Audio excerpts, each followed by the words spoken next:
is that after making a mistake, we need to face up to it. We need to tell the truth. That is integrity, telling the truth and honoring promises no matter the consequences. They call me a god. They call me a god.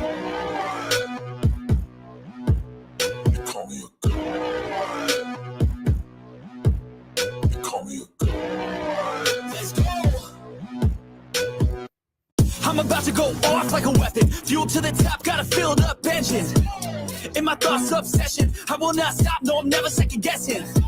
I got a God complex. Haters love to hate, but I never feel pressed. Got a lot on my plate, but I never get stressed. I'll take all the pressure like I'm acing this test. Tear it up like I'm Jason. I see the world like it's ready for the taking. I see this place like a game I'm playing. Straight to the bank to collect my payments. No negotiations, it's my way, I was born impatient. And like a damn Freemason, I'll run this nation. They call me a god. They call me a god. They call me a god. They call me a god. I don't know how to stop. I just go till I drop. Whether it's working or shots, give it all that I got. You can watch me work in my element. Anyone in the way is irrelevant. Wanna cross me, cool, not intelligent. Cause I don't forget shit like an elephant. Go ahead and tempt me. Put it on the line and you'll come up empty. If I got time, I'm deadly. Never caught off guard, no, I'm always ready. I got a hand real steady. Look me in the eye and you'll see no hezzy. About to get real messy. I'll put you in a grid 6 feet like Kenny. Call me a god. Call me a god. Call me a god. I'm called of God. Called of God. And Tim Ballard told me he'd been called of God. Some wild-eyed prophet like... Love me tender, love me sweet, never let me go. You have made my life complete, and I love you. I'm a man with a gift for boy like shit like.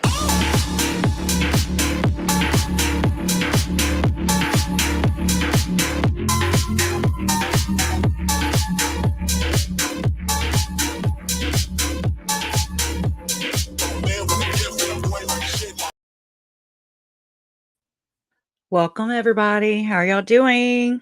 Happy Sunday. I'm going to pop on camera. I was just putting my cigarette out. Anyways, how are you guys doing? Hello, Facebook user. I hate how it does that. I don't know who you are, but thank you. Yeah, Donald, yes, about Kevin Frankie. Oh, that's sentencing is going to be on February 20th. I remember that. Me and Jason were supposed to get married on that day. Welcome from Florida. I don't want to Palatka. I don't know. I shouldn't even said it. But welcome. Good to have you. I think I recognize you from Rex and Adams. I think. Good to have you though. Good to have you. Hey, Dora. Hey, Philly. Hey, A. Aguilar. Donna, of course. Denise, how are you doing?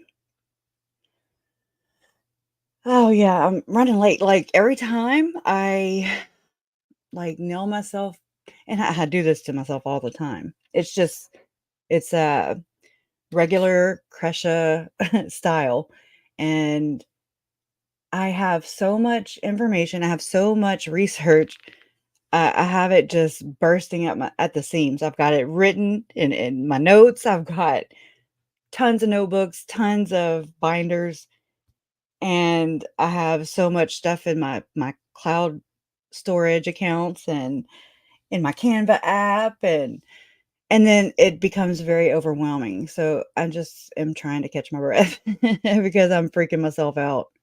Which, I mean, I don't know why I'm doing it. It's just something I've always done. It's like self-sabotage, future tripping, I don't know. How you doing, Festus's mom? Let's see. Miss Dora. I think I said that. I think I said your name. Mother. Hello, Mother. Well, bye, Mother.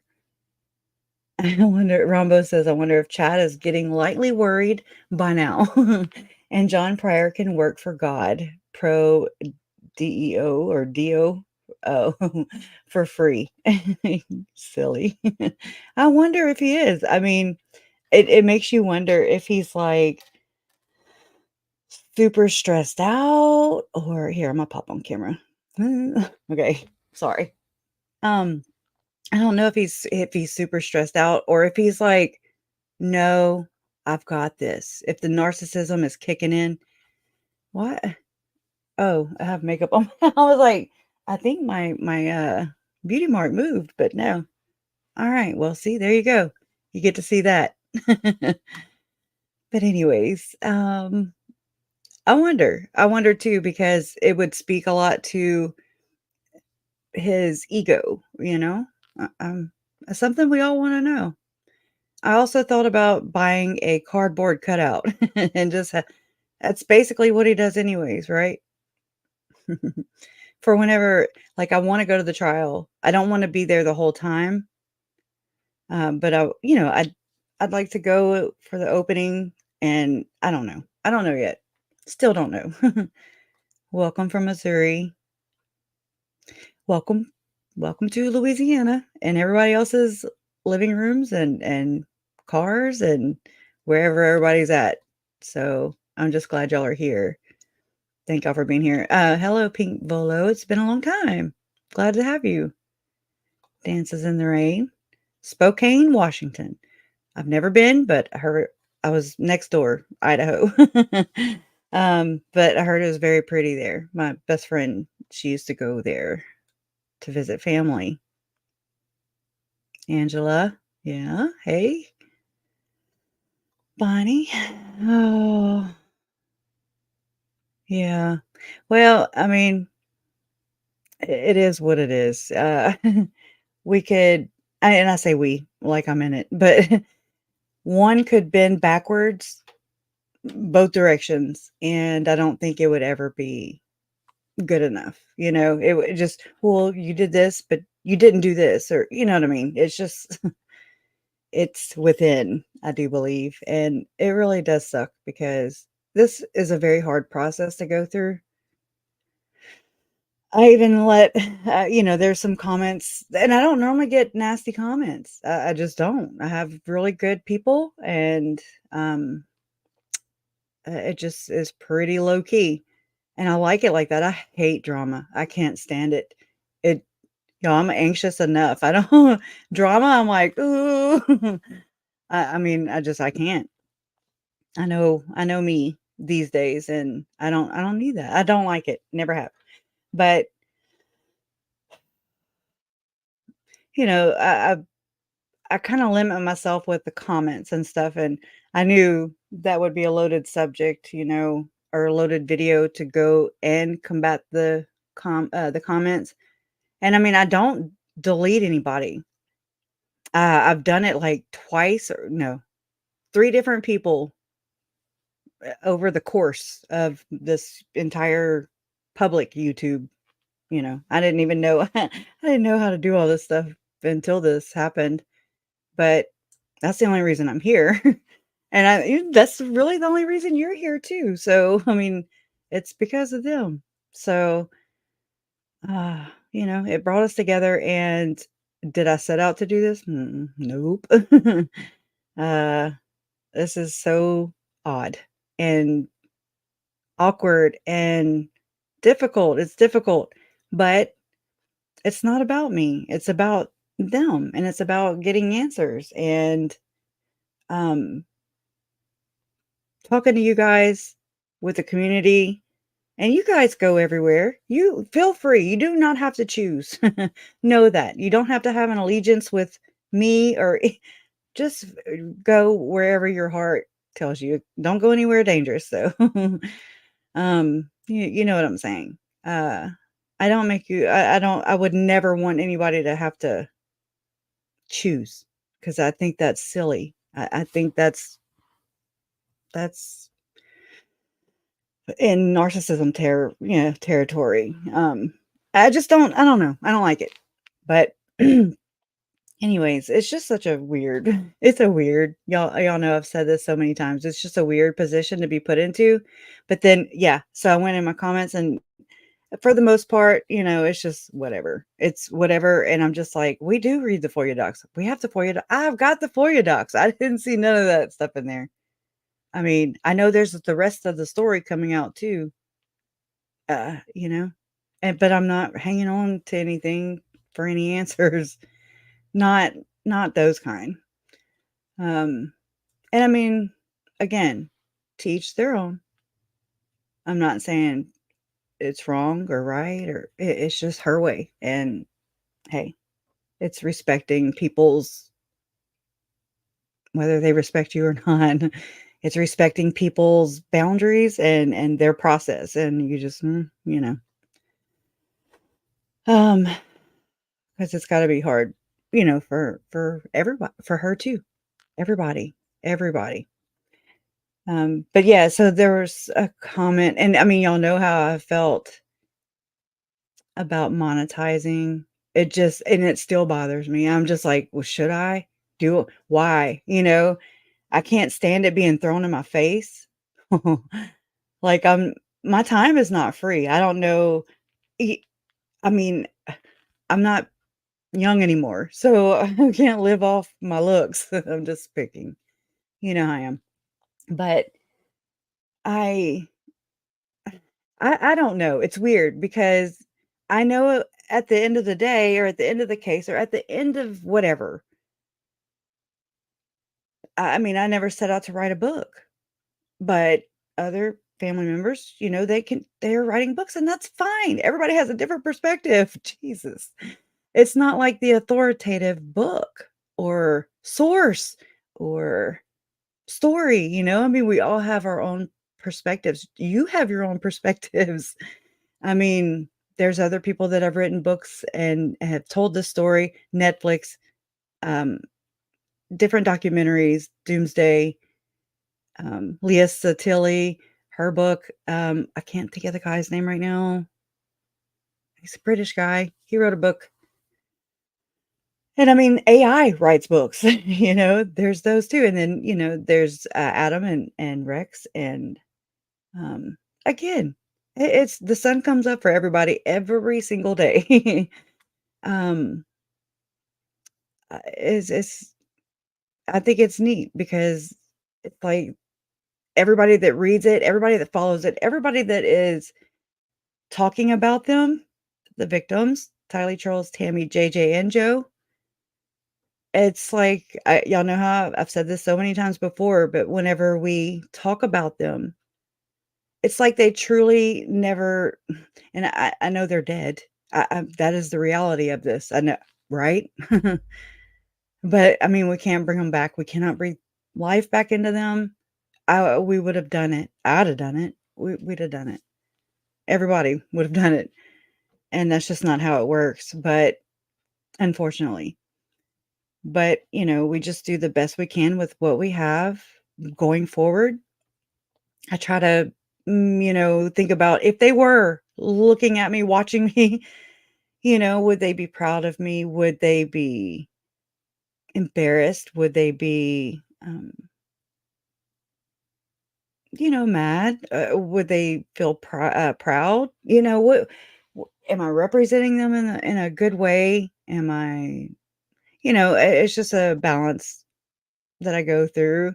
And I just try to check myself with, am I doing right by them?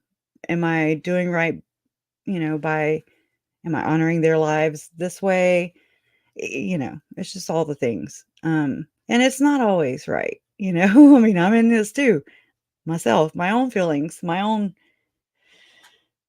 grieving process and everything. And it's so crazy. It's weird. And I don't know. The only way to get to it is to get through it. You can't go around it. That is for sure. There's many things that I think I've gone around but it sure does catch you up. It catches up to you, and it's like, bam, here, you forgot about this. You forgot to deal with this, way back yonder. Um, oh, you have to get a Zoom soon. Where are you going? Yeah.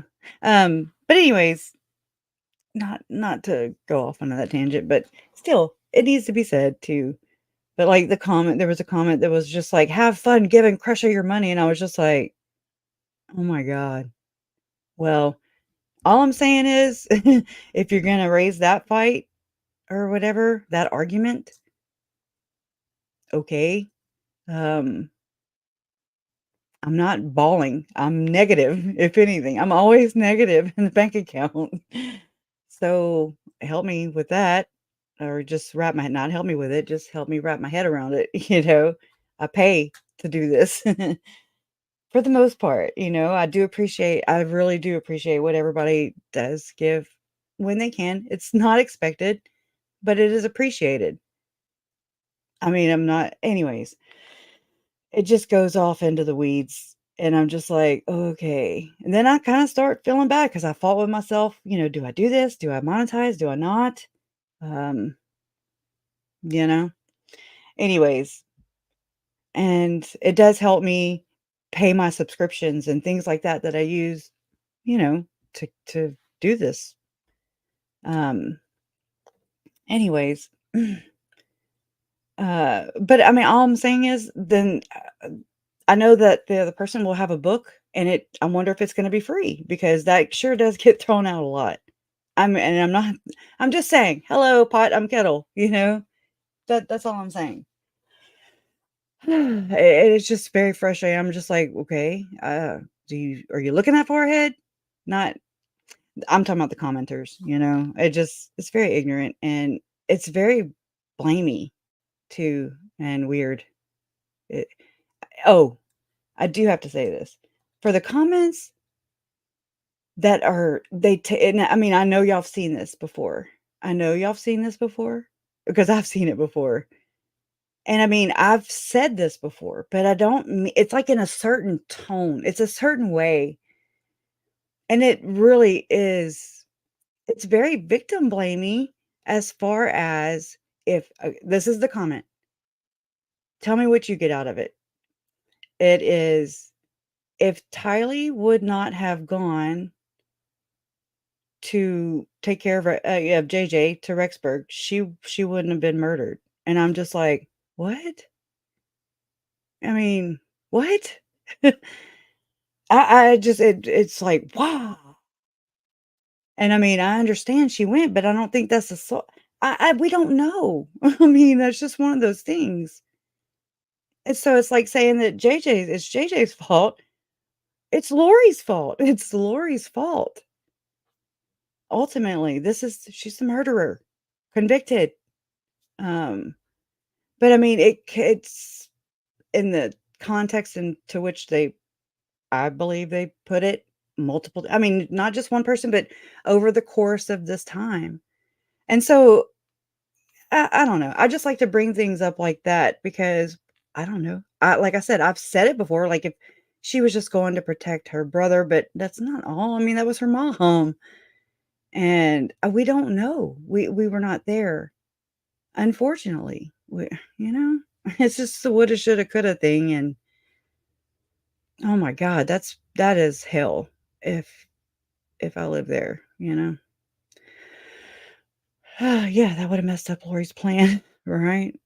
I mean, good God, it's like, honestly, Lori got right to business, if you ask me, because it's like they moved there and then Tylee was murdered. And it's just like, okay. It's so sad. Y'all know.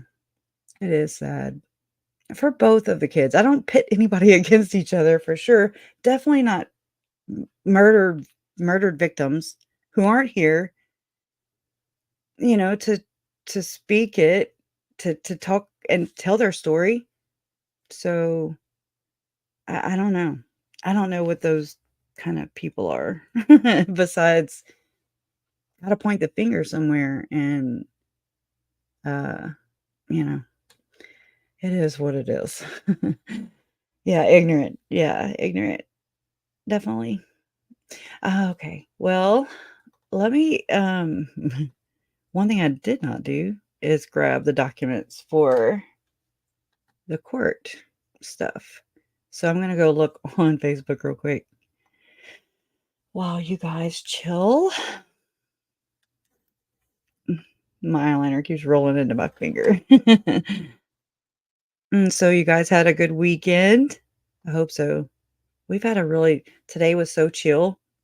I'm like, "Oh, yay." So appreciated, you know? Not that I do much, but whenever I do, it sure is nice. It just was a very relaxed day. Yesterday, I got to talk to Suze for a little while, and then Ashlyn, my daughter, came and visited me, so that was cool. I had to get in the closet here and get her whole box of Littlest Pet Shops, and she's 18.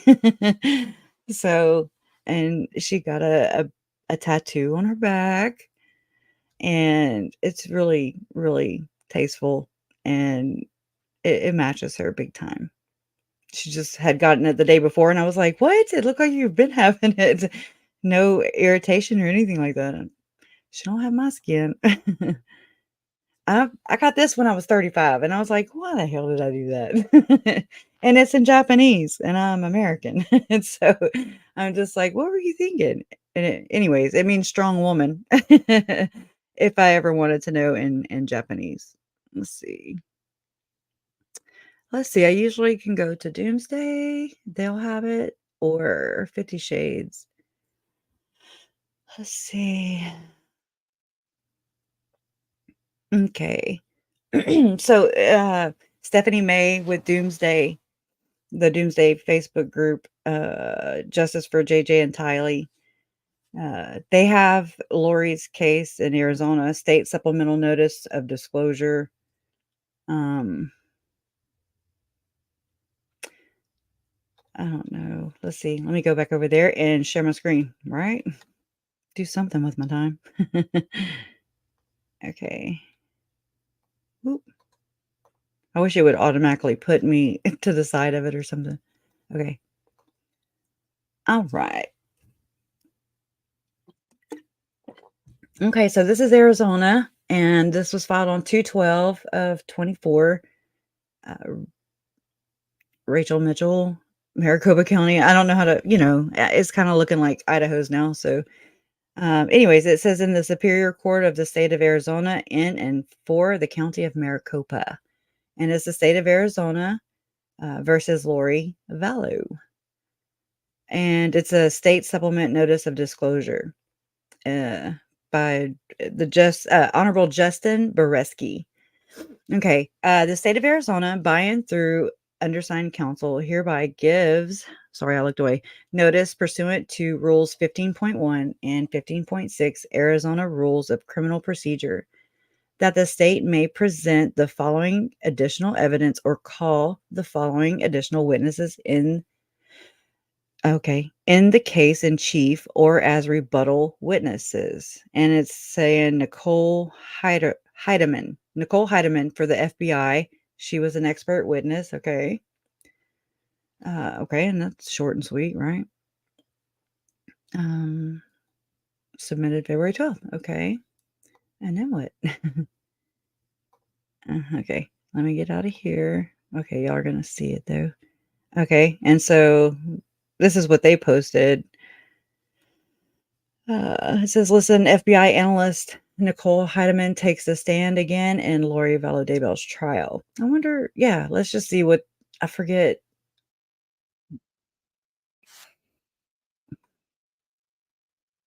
Uh, was she the forensics?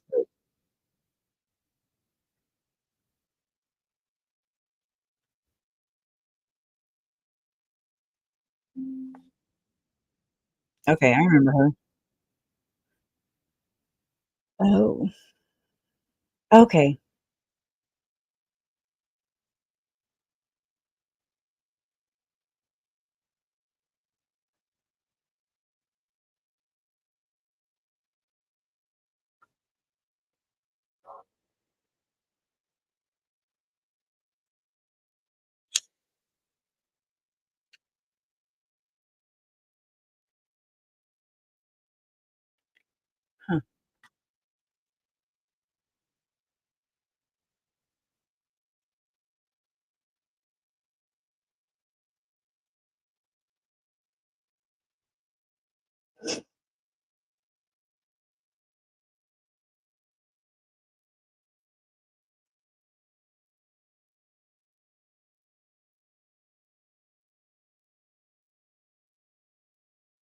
Hmm.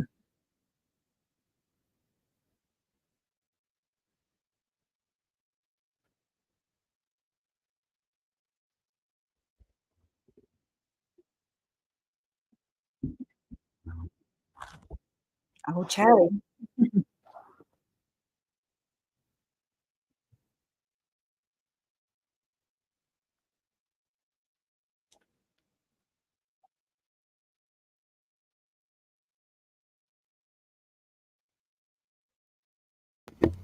Krisha, Yeah, are you sharing something right now? I am.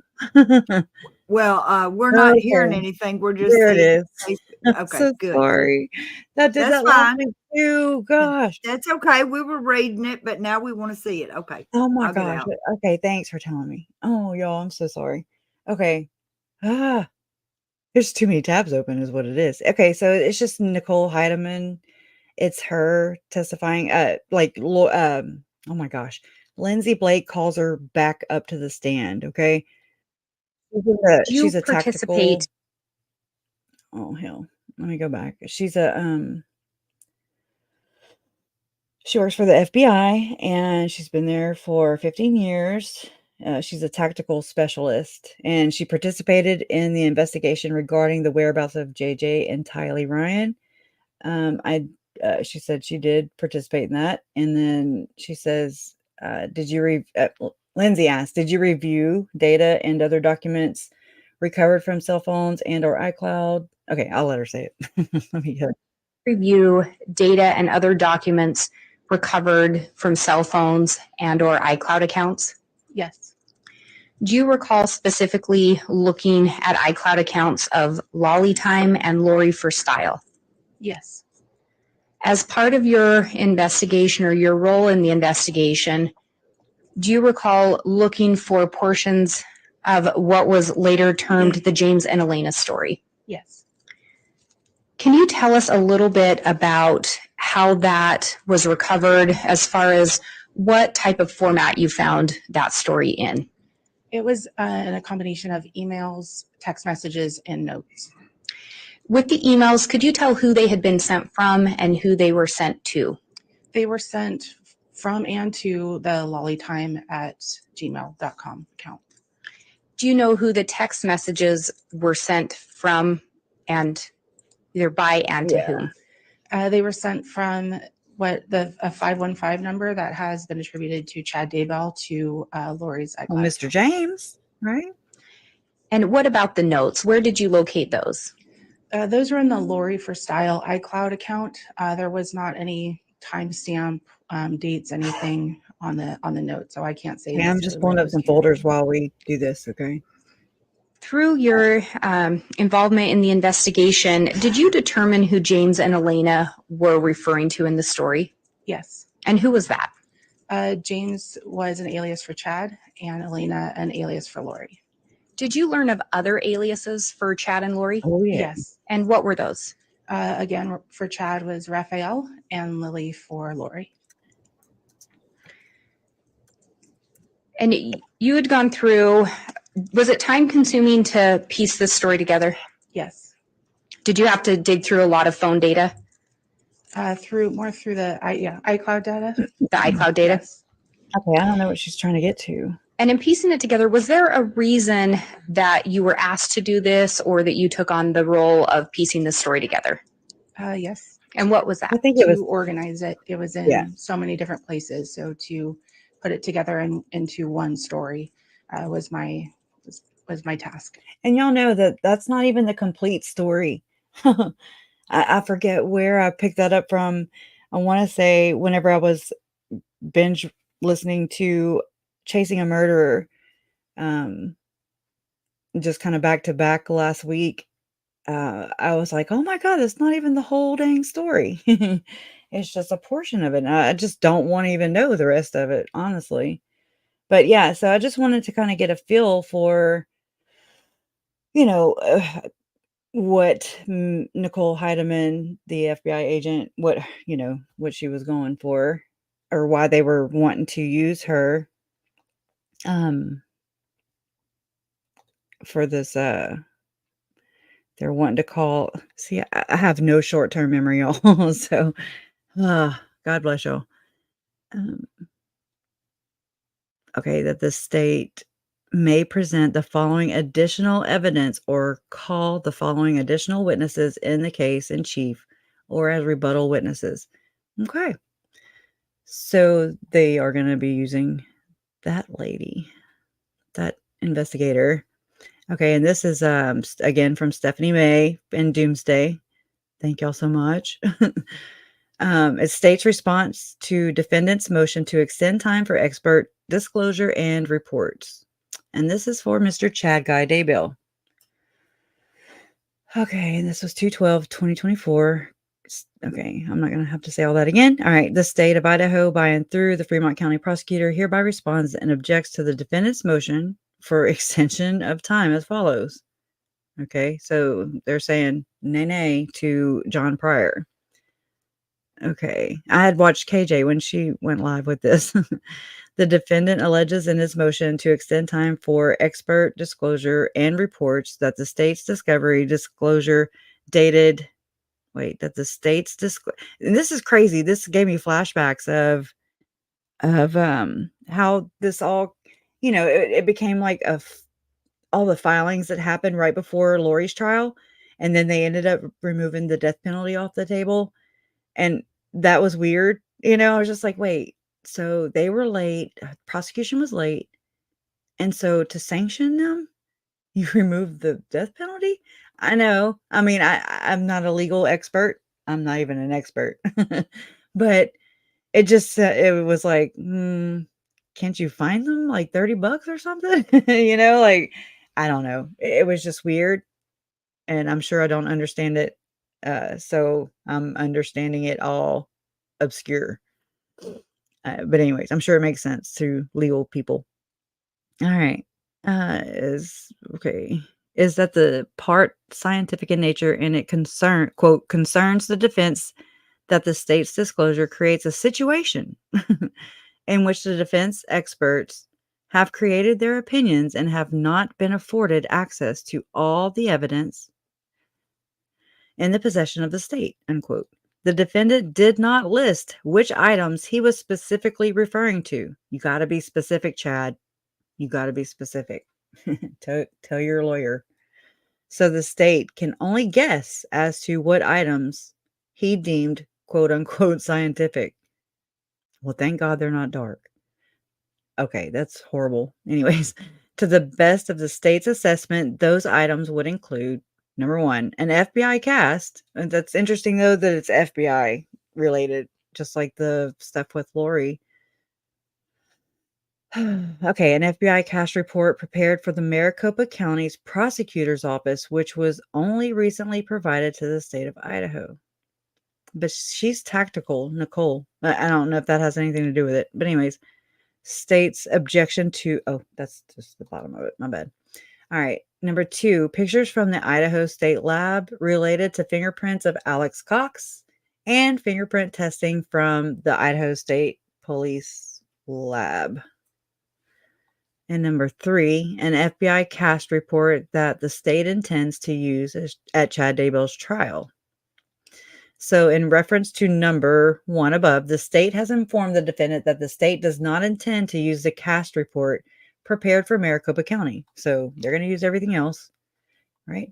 However, where it was provided to the state of Idaho, the state felt the need to disclose the report. Okay, well, that's good. It is important to note this defendant has all the data which was relied upon to create this report and has been in possession of said data for quite some time, Chad.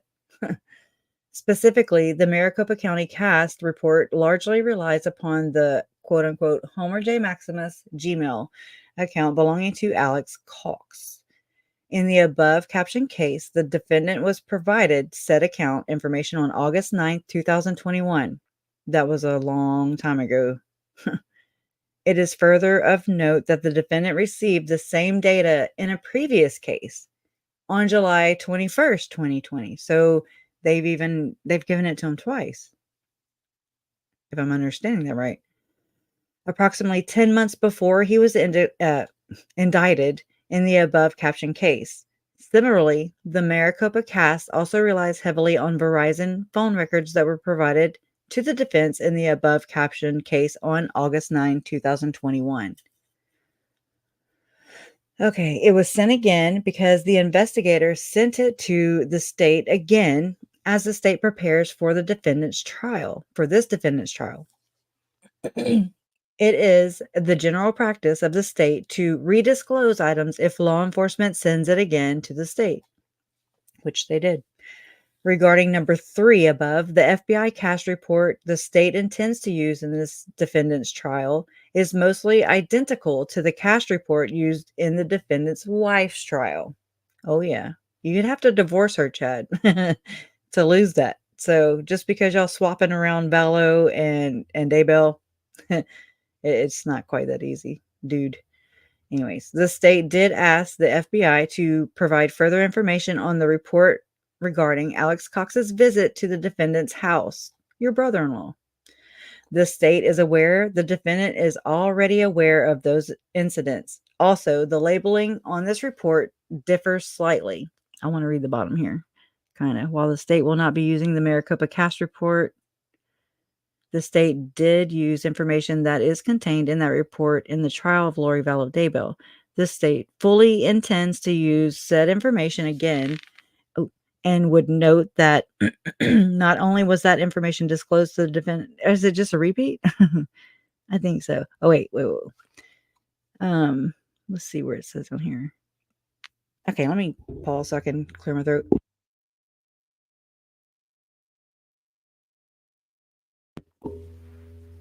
Okay. Thank you. Okay, August 9, 2021, but also that the state signed a stipulation for release of trial exhibits to defense with the defendant, which was filed on 10/4/2023. While the state reserves the right to update or change exhibits for the defendant's trial, the underlying data and information is the same. Wow. And has long been in the possession of the defendant, right? You need a secretary. Okay. From the last report, in order to make the report easier. Oh, wait, whoa. Sorry. Okay. Also, the labeling on this report differs slightly from the last report in order to make the report easier to understand. Similar to the cast report, this data upon which this cast report was created has been in the defendant's possession since at least August 9, 2021. No new scientific experts were disclosed in the state's discovery disclosure, whereas the state does not intend to utilize the Maricopa cast report. The defendant is already in possession of the fingerprint material, and whereas any changes to the cast report the state will be using is minimal. Okay, just the changes. Okay. The defendant has failed to meet his burden of establishing why the court scheduling order should be altered. You have not come up with a good enough excuse there, Daybell. There's nothing stopping the defendant's experts from reviewing the small changes made in the state's cast exhibit. The defendant has certainly not met the burden of requesting a continuance. As such, the state respectfully requests that the court deny the defendant's motions. And that was on February 12, 2024. Has Judge Boyce ruled on that, y'all? I doubt it, right? Yeah, that's the same thing. Okay. It just sends you in a circle. Okay. Oh. Okay, this is from Miss Janine. I just spoke with someone at the Fremont County District Court in St. Anthony, and they did verify that Chad Daybell's next hearing for the upcoming death penalty trial is a week from Thursday on February 22nd at 9:30 a.m., which will be his pre-trial conference. So we will be going live that day, and awesome. That's awesome. Okay, so let me go on ahead and copy and paste that somewhere so I do not forget. And I'll go ahead and schedule that. Right. Oh, let me like it right there too. Okay. All right. So let me go back over there and welcome. Too bad Sheriff Joe isn't still around. He seems like he would love to make sure Lori's time would be as comfortable, uncomfortable as possible this Thursday. Yes, ma'am. How you doing? I picture you like Tom Cruise, sliding in the white t-shirt without Mr. Wayne. Haha. Anyways, but I totally am glad that you've been able to just, I like to be alone, but I don't like to be alone. I do and I don't. Not the way Jason does it. Because he takes hospital hiatuses, right? I don't want him to be in the hospital. Jeez, that man, right? He's been doing good though. I hope y'all are doing good. That's all Tent City. Oh, and I mean, I don't want to make fun because there are actual homeless people who live in tent cities, which is so sad, y'all. I mean, I've sent, we've run across some people like that, and me and Jason came home. We went in my shop, and I mean, I was just putting a care package or whatever together for the homeless couple, and Jason was like, Kresha, they are homeless. If the cops come up on them, they're not gonna be able to lug all this stuff around. And I'm like, well, I just want to give them the choice, Anyways, it just is, God bless them. Oh, tent city jails. So many tent cities around here. So I mean, ultimately we can kind of say that Lori for sure kind of maybe she fulfilled some of her prophecy, right? Oh my goodness. I mean, that is community property. If it's Chad's vision or his prophecy, then she gets half. Anyways.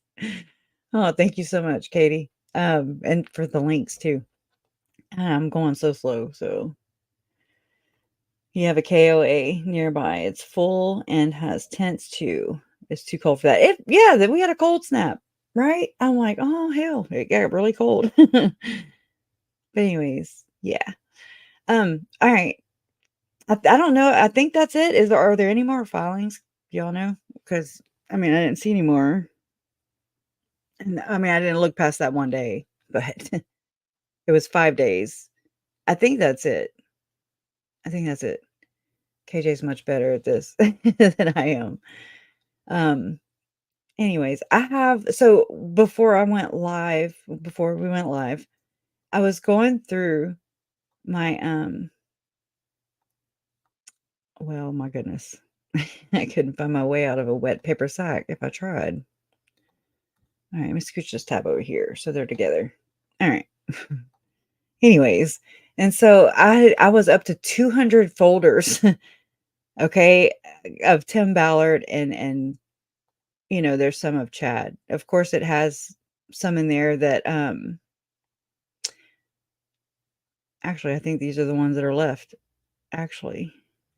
Um anyways, I was like, "Oh my god, I've got the information. I just need to feel more confident in sharing it and just being okay with it's not a tight timeline. I don't do timelines, okay? I just kind of throw things in and even though this one says a complete timeline for Daybell Vallow murders and who knows.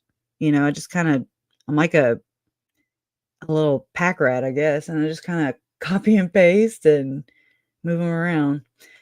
Hold on, not too sure. Let's see. Folders. Should be this one. Oh, see, I dragged 177 folders into one. And I mean, I wasn't even finished. I was like, goodness. So, and that's just folders. So, again, I don't even really know where to start besides, just kind of get in where I fit in. That's usually how I rock and roll. Let's see. And see what I did was I overwhelmed myself again because I was like, well, what if I need this one? What if I need that one? All right, so just bear with me. I'm gonna get to the beginning. Allegedly. Let's see. I'm trying to read them too. Oh, here. I think this is whenever Tim was. Is this? Let's see. No. Okay, hold on. Hold on, y'all. Let me get this together. And I mean, look all the people I work on. I mean, okay, that's a lot of people. There's a whole lot of people going on in there and these things, but they all go together. Just trust me. I don't know how, and maybe one day I'll find out that they don't, but they sure. I can't separate them because it's not just the same movement. It's the same circle. It's just not. It includes people out.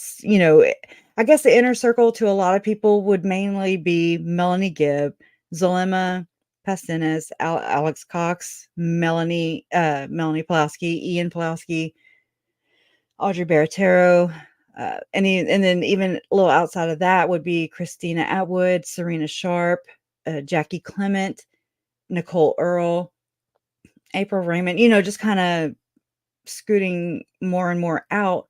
And then I guess you could say there's the whole Visions of Glory. There's Tim Ballard and Operation Underground Railroads going on at the same time. I had learned a long time ago in the very onset of this case, when all this stuff was, whenever the kids were missing still, and I just have not heard anything else about it. So I just kind of I would just let y'all know that, hey, I don't know where I got it from. At that time, I did not know where I got it from, but just know that I had picked it up, that information about Melanie Pulowski, how she went to Hawaii with her Aunt Lori. Well, turns out Audrey was there too. Turns out I ended up, finding a source for where I got, even though that's not the source I got it from.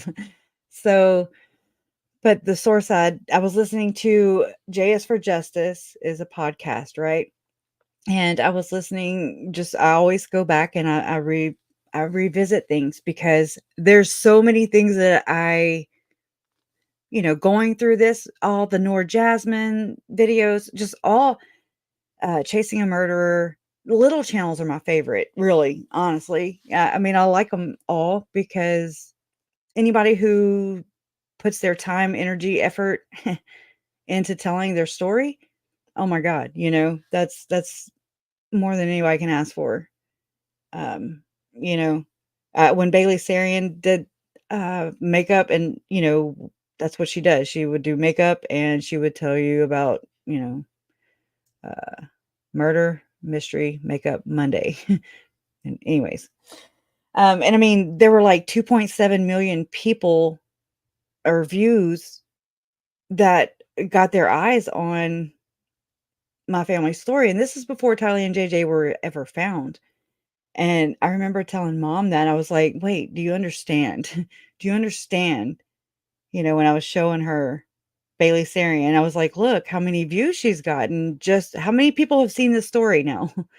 And mom was like, oh, like she didn't quite understand how helpful it can be. It's a tool for anybody, any family who's ever faced with this crap. If you're ever faced with this is pass it along. If you know anybody in the future who's ever faced with this, if you can get their stories, maybe not, if you can't even get them out into the mainstream, then you hit YouTube, because it's like the main highway, so to speak. It's never closed. It's like New Orleans, it just is never closed. It's always open, and there's always somebody talking about it somewhere. And then it's like these bigger networks kind of swoop in, and they get their research however which way, whether they hire the person or however they got to do it, or they have their own, whatever. And, you know, they bring it out for the datelines and the 42 hour, or not 42 hours, 48 hours, and all those kind of shows where you're kind of going to get a different audience than you are the nightly news or, you know, 5 o'clock news. And so, right, Heather? I think we all agree. I do. I think we all agree. Oh man, I know, I know. I wonder. And so I used to worry totally about Arizona. I was so busy side-eyeing Arizona while Idaho was going on. I was just like, I'm so worried. I just feel like they're corrupt, you know, but there's corruption everywhere. It just it is realistic. It's real, it's just reality. I mean, again, but um I also researched the case in the Hamlin and the David Hamlin and David Levitt, all that, and the Gordon Bowen. That's it's and I'm gonna say it's satanic ritual abuse, SRA. The word satanic, it makes people feel some type of way. Okay. And I mean, it's stigmatized. And I mean, again, I think it's this way for a reason. I think by design. And it's worked actually because, you know, here are the Hamlin daughters and they have named, so they're alleged victims, I have to say, legally, because it's, well, not really, because their dad has confessed, even, you know, not to all of it, but to to SAN, you know, his daughters. So it's just sad. And just to see how these men, these women even, are evading being brought to justice. You know, their daughters, victims, these alleged victims, are never, first of all, they're never believed. You know, when you come out with these kind of, any kind of abuse or whatever, people victim blame, people, the satanic ritual abuse, SRA, that whole satanic label is just like, "Meh, don't touch it. It is a conspiracy." You know, it's just like, what? How do you how do you turn that into that is abuse all day, every day, and twice on Sundays. So, you know, again, I don't think maybe I would have probably not even looked at it the way I have, but because of what happened to Tylee and JJ, they are also ritual abuse. They're ritual murders. Okay. I know there's people that, you know, just want to separate that, and you do you, boo. It's fine. Um, but you know, just don't dismiss it. Because it's like dismissing that victim. It's silencing that victim. Somebody, some victim somewhere. And I just don't think that's very nice. I wouldn't want my kids to come forward with any kind of abuse claims or anything and then just be iced out and not believed and character assassinated, and their captors, or not captors, but their abusers never being held accountable. Oh my God. Hold my earrings, right? I just, again, it's labels, and then anybody who does, and I've learned this in the Hamlin case, I've learned this through Tim Ballard's case. It's the same type of behavior. And again, it sucks to have like a general, like a blanket to go over it all, because that is not fair. It's not fair. But in these cases, it is. And they earned it because that's how they act. They act like some self-righteous victim persecution. They're like, "Oh, you're persecuting me." I'm like, "What?" No. You're not doing anything noble. You're not doing anything good. Okay? You are not the good guy. Okay? And so, again, you have Jody Hildebrandt, you have Ruby Frankie, you have Lori and Chad, you have Tim Ballard and all his friends. allegedly. I mean, it's so they're thinking the Hamblins, the Levitts, Gordon Bowen, all the alleged abusers, in the Hamblin, just these 4 cases and all this carnage, I've learned so many lessons just from watching them, just from learning their mannerisms, learning how they speak, because they are easily that's what predators do. I mean, I'm not an expert, but I'm just kinda sitting here thinking about it with y'all, and that's what predators do. They wherever there are children, wherever there's vulnerable, unsuspecting people is exactly where they're going to prey. And this isn't a church thing, this isn't a religion thing, this isn't a political thing. This is like what this is a human thing. This is a human it's humanity. And no, we want to protect our children because that is our job. I mean, I never would have felt this compelled to do that um until this happened. And again, this jolted me.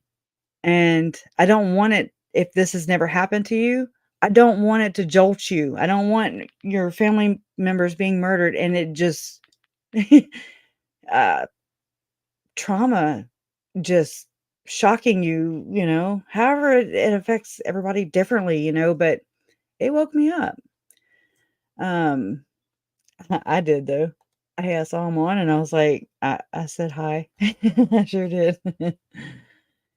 Hey, he came and gave me they came and donated a super chat one night. I was thankful. It's more than I can say for other family members, I'm just saying. I don't want any enemies. But yeah, I saw Donna in there too. I was like, "Oh Lord, look at her go." Because Uncle Rex said, um, something about he talked about, Tim Ballard.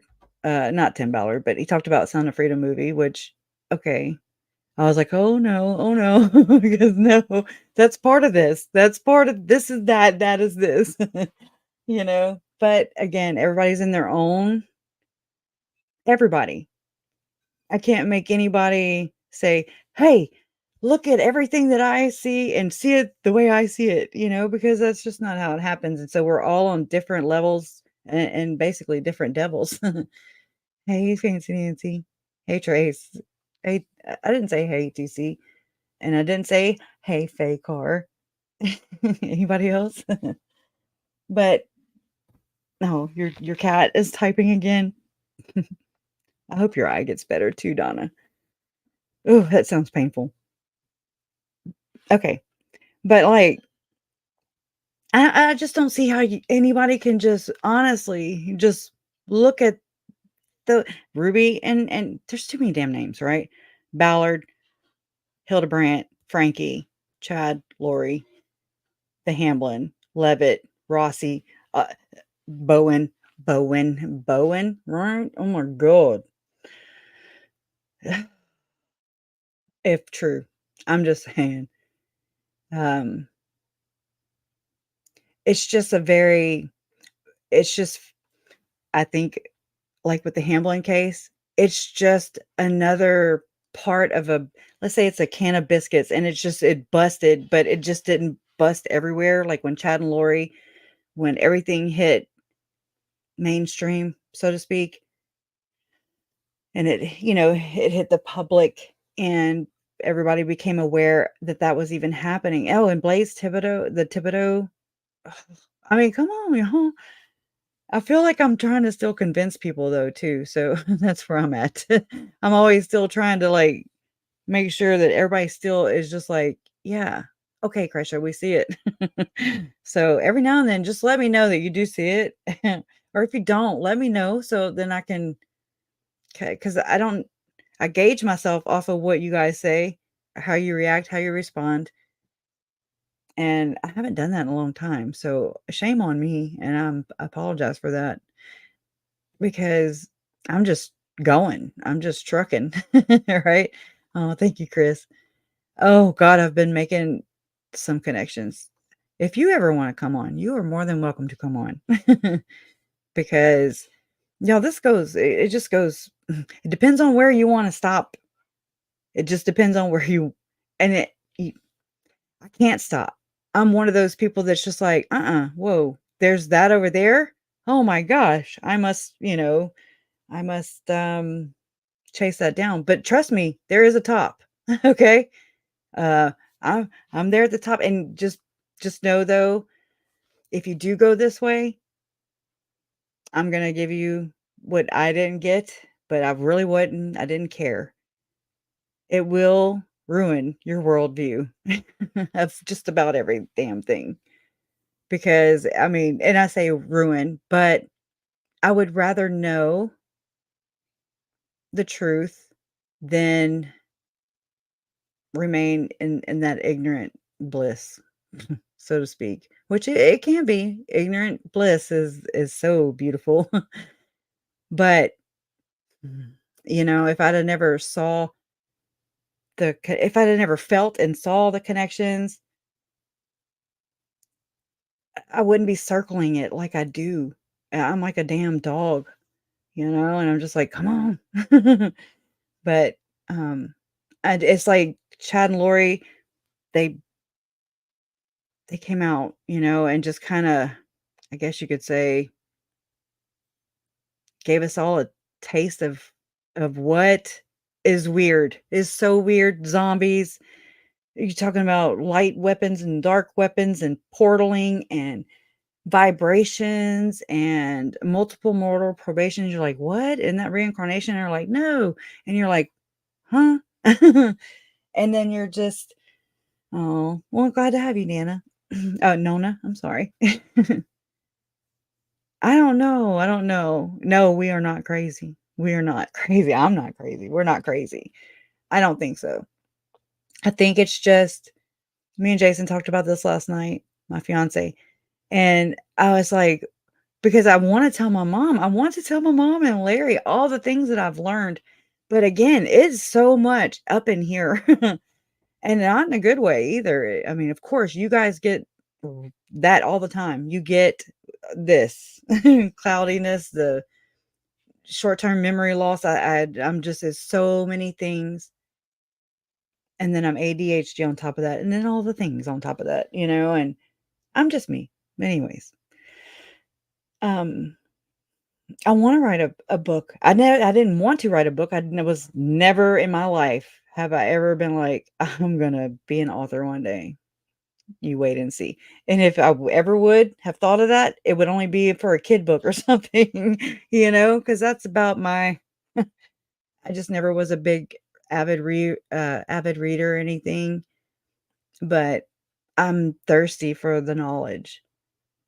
And because it puts so many things together for myself. This hasn't, I've got to say, I mean, it's not just, it started because of Tylee and Charles and Tammy and JJ and Joe. It started because of JJ, Tylee and Charles. And then through that, through all this horrible stuff, I learned about Tammy. And then I learned that her birthday is the day after mine. I learned, that I never met her. I never met Joe. But here they are, and I love them, and I cannot separate them in my mind. So I always say their names. I don't have pictures of Joe and Tammy besides, what I share here. And I didn't want to overstep boundaries, Um, it's very hard. I try to be as respectful as possible. Unless I smoke on here or something. Anyways, I'm still being respectful, but I'm like, damn it, I'm 45. But it goes all the way up. It goes all the way up. And there's just something strange. Oh, I was talking about them. See what I'm saying? But yeah, so they brought us together. But then through this, I've been doing my own soul searching, right? This did shake me. It did jolt me. It shook me. And I'll never be that person again. I'll never be Kresha pre 2019, pre Charles's murder, ever. It'll never just be just, I was thinking about that today. Like, what would I be doing if I weren't in enmeshed in this? Like, because I am enmeshed in this, and I have been. This has been much.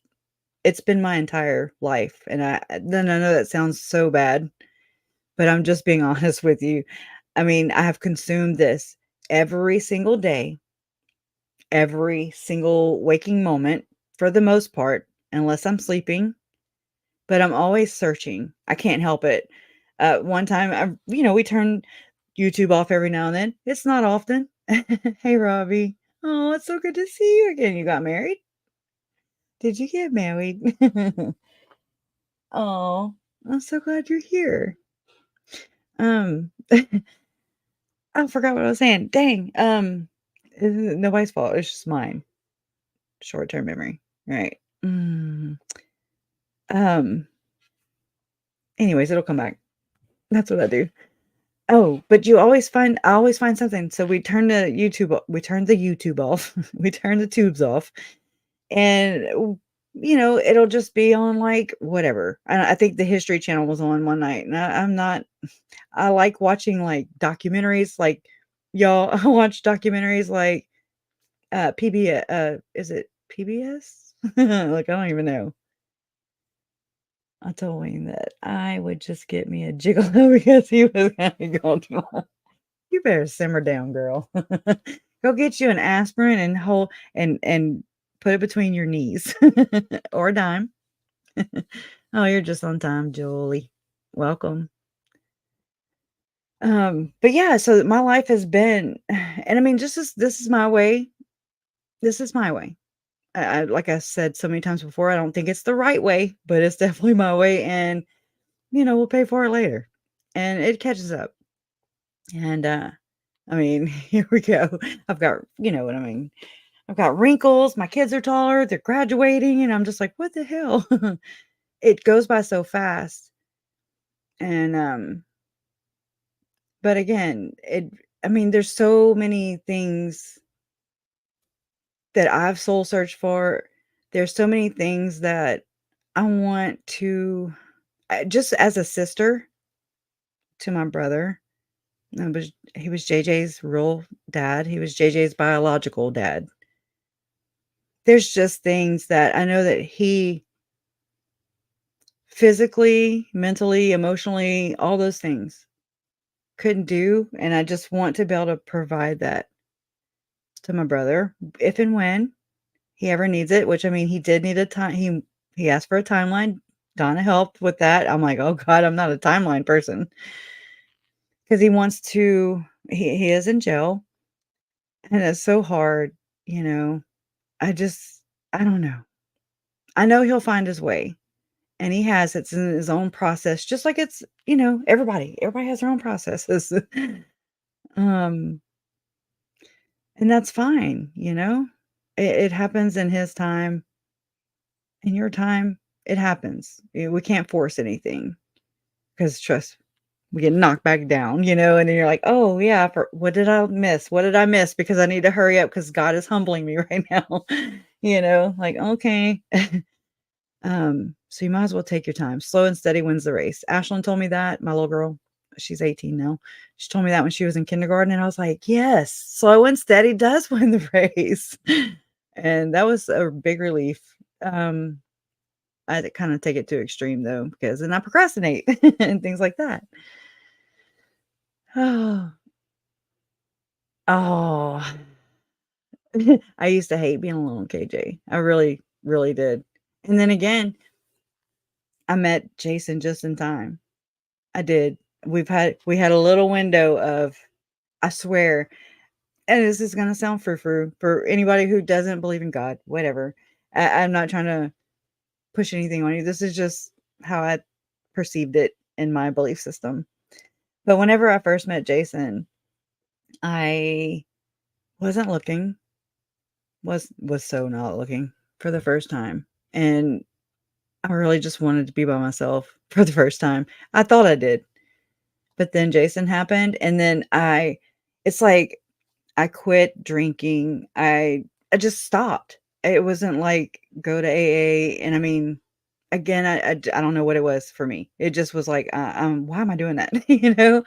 And I stopped, and then it was like about a year-ish, not even, of I just felt like God was like just raining blessings on me. Like I don't even I was like, what is this? You know? Because the way I am, I just learned to not expect anything because the rug, they come pulling it, and you're like, oh crap, the rug's being pulled from under my feet again. And so I try not to get my hopes up and things like that. But um sometimes you have no say so. It's done. Um, but Jason's the first person that I've ever, I guess you could say, like a trust fall without actually doing the trust fall.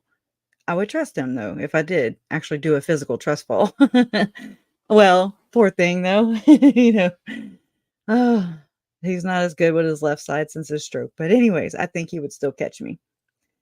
But and then the murders happened, coronavirus happened. He happened with his thoracotomy, and then the hurricanes, and then I mean, it was just like, what? And I mean, I have felt,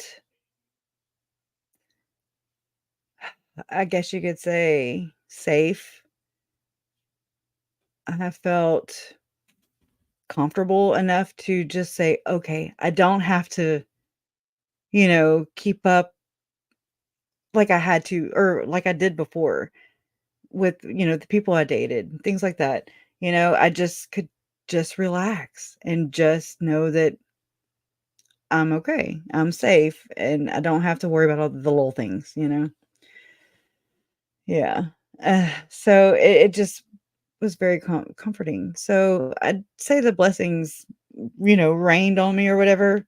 I didn't know what I was just like, oh my God, just everything is going good. Everything was, the sun was shining and life was good. And it still is. It still is. This is life. And there was a lot of things that obviously and still have to be learned here and broken, cycles, generational. Um, it makes me appreciate the smaller things. Oh, there goes my every right around this time. I'm not gonna wear that damn this lip gloss anymore. I'm gonna send it to Lori. No. But anyways, we won't send her any. But it's like everything just kind of transformed, I guess you could say, shifted, prioritized. Everything prioritized for me. It was just like, okay, family. And then, this, your kids, everything, and I'm not a very organized person, and just everything just wham, slammed into place. And it's not easy, but it's worth it. And I mean, their lives paid for it, you know? May as well learn some things. May as well learn everything we can about how to prevent these things, to just figure we still got to get to the bottom of it. I'm still trying to get there, and that's different for everybody. You guys are here because you're looking for something. I think, I don't know. I can't say that, but I just kind of get that feeling because that's what I do. I go around and I'm just like, like a student or something. I'm like, okay, what you talking about today? And what am I going to learn? I never thought that I mean, I didn't hate school, but I just was like, I never applied myself. And uh, I was in a graduation class of 300. I was number 150. Okay, straight up in the middle. That's the only time I was mediocre. Right in the middle. But I just never applied myself. And anyways, never thought I was interested in all these things, but I am. And it's just neat how life happens and you just roll with it, and because you have no damn choice. And so we're resilient. You're resilient. I think you guys are resilient too. I think y'all know what I'm talking about. And because you have no choice, because you've never had a choice. So you just get up, you cry a little bit because you just got thrown down, but by life. And then, you cry a little bit, feel sorry for yourself a little bit even. And then you're like, no, no, no. You don't even think about it. You just get back up because that's just what you've always done. That's what I've always done. And I just think it's neat because we really are resilient people. And I think, including myself, I think that we need to give ourselves a whole lot more credit, a little more slack, be a little easier. I need to really tell myself that. um, I don't know. It's already been almost 5 years. It doesn't seem like that at all. It's flown by, it's dragged by. It's been so aggravating, but so I'm not gonna say you're never quite like, yes, we win. It's never like that. It's never like that. Because they're not here. And all the family members that we lose, friends and family members that we lose along the way, friends, they're special, and nothing can ever fill that hole, that void. And so, but we carry them with us. We do. I think so. I think we do. We're cut from the same cloth. And if there are friends, then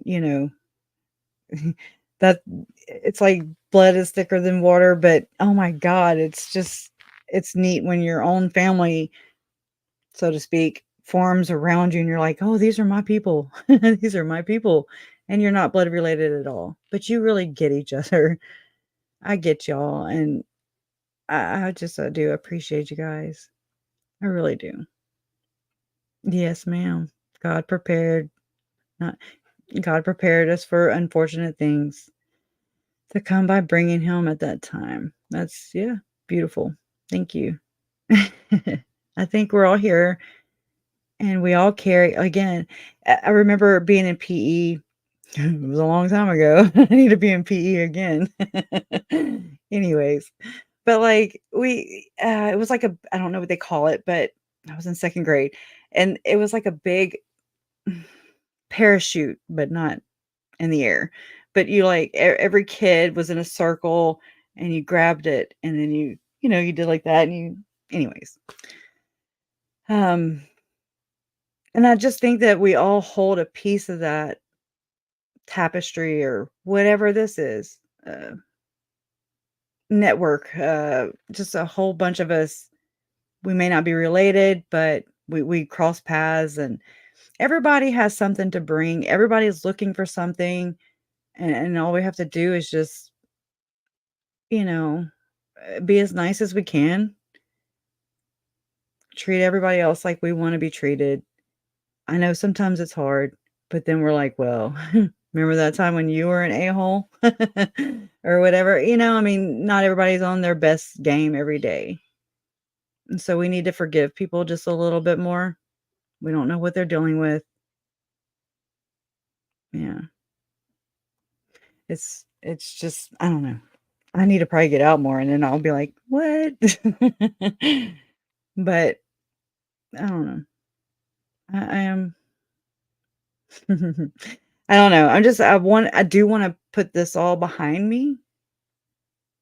That is one thing. It's like an accomplished feeling. I don't really even know what that is.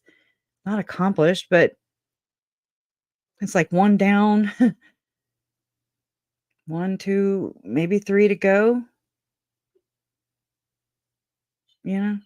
Because there's Chad, then there's Lori with Charles, but then there's Brandon. I just wanna be there, or, I just wanna be able to be supportive of Brandon. I don't wanna not show up or not be there when it comes time. He's the only living survivor, I mean, living victim out of this. Um, and I wonder about him. Um, I've never asked. I don't see him. I saw him, a couple times, but Brandon Boudreaux. Um, but I've wondered. I've often I wonder survivor's guilt. There's things like that where, I mean, I've had it. I've had it, and I didn't get shot at. I wasn't. It was nothing like that. But again, Tammy's birthday is like the day after mine, and it was 2021. Everything was just like, it's like everything opened up and was just like, the indictments came down, and you would think that I'd feel good about that, but I didn't. I didn't feel good about that. Okay, yay. But it's like, she was my aunt. And what? It's a whole, because it affects you, and 'cause yeah, because you knew, I knew both of them. I knew Charles, I knew Tylee, I knew JJ, and I knew Lori. And so I do have to say, with Chad, I don't have that emotional attachment. Um, Nothing. He's just gross. I don't know. It's weird, but I do want to be there representing. Again, not every day. Just kind of dip in and out of the trial. I want to be there for Tammy's side, just like they were there for us and for my parents. Um, they didn't have to be, and they were really supportive. Uh, Tammy's Aunt Vicky and her daughter Julie, and I want to say, was that all? Samantha, but I didn't really see her. Um, I just feel like they're gonna need that, or at least to have that option. It's nice to have options, big time. Oh, survivor's guilt. Yeah. Yeah. Oh, yeah. Oh, thank you, Janelle. But it was Tammy's birthday, and JJ's birthday was right around that corner, and then they indicted them. It was just so many things going off at one time. It was like Awen Reese was happening, just all the things, and I was just like, "What?" It's so, you just I kinda disconnect every now and then, and I latch on to you guys. You guys ground me, unless there is a court hearing. If there's a court hearing, you guys go nuts. And then we end up consoling y'all. And I mean, I don't mean this in a haha or bratty way. I mean it like, it's like everything just changes and you guys lose your minds. And we're just like, it's cool. Everything's gonna be okay. And then we end up, I'm like, come on, I need y'all to, come back. And then yeah, once y'all process it, then I'm like, okay, everything's kind of normal again.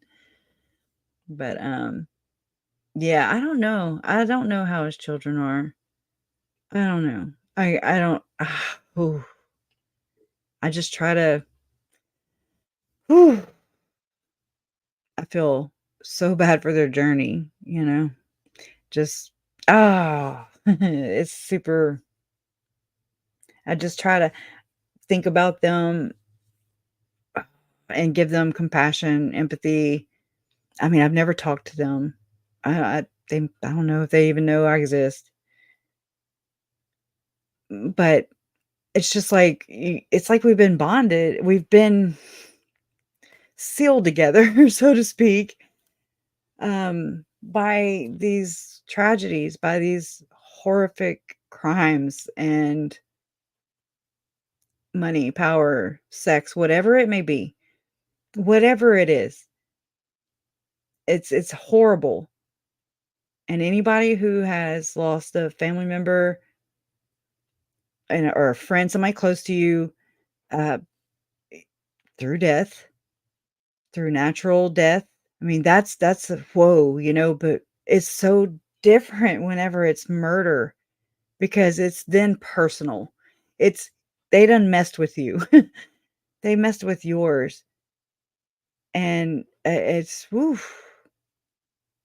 So I don't know. That'd be like I don't. This is probably a horrible, horrible analogy because But anyways, I'll try anyways.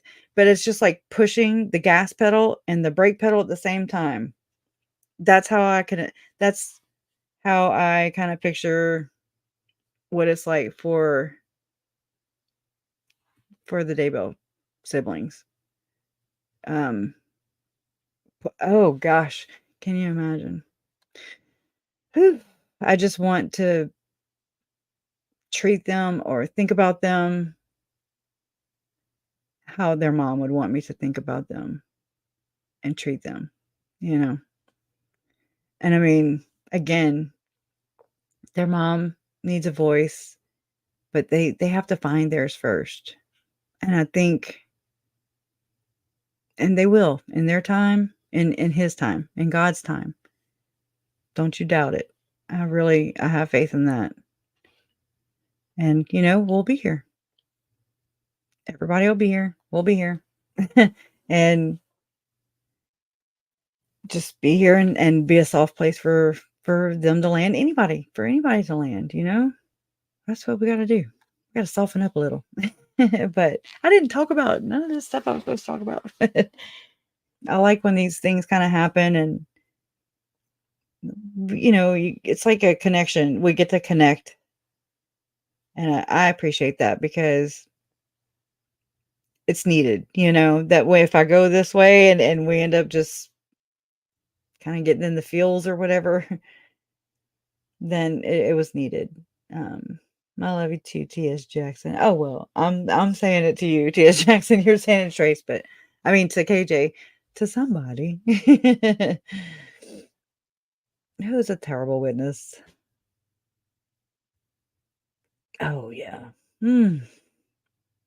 I swear I see Melanie's as and Melanie Pulaski, Melanie Boudreaux. I swear it's like Ruby Frankie's children. One more tier or one more notch, and they would have become Tylee and JJ's, in my opinion. And so then it makes me think of Melanie Boudreaux and her kids. And the next notch would have been the next tier, the next step would have been Ruby Frankie's children. And then what? It's terrifying. It's so like, what? I hope not. But I mean, I can't help but think that.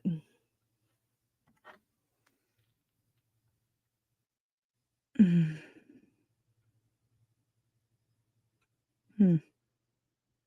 You want me to ask that in the public? Hold on, my mom just texted.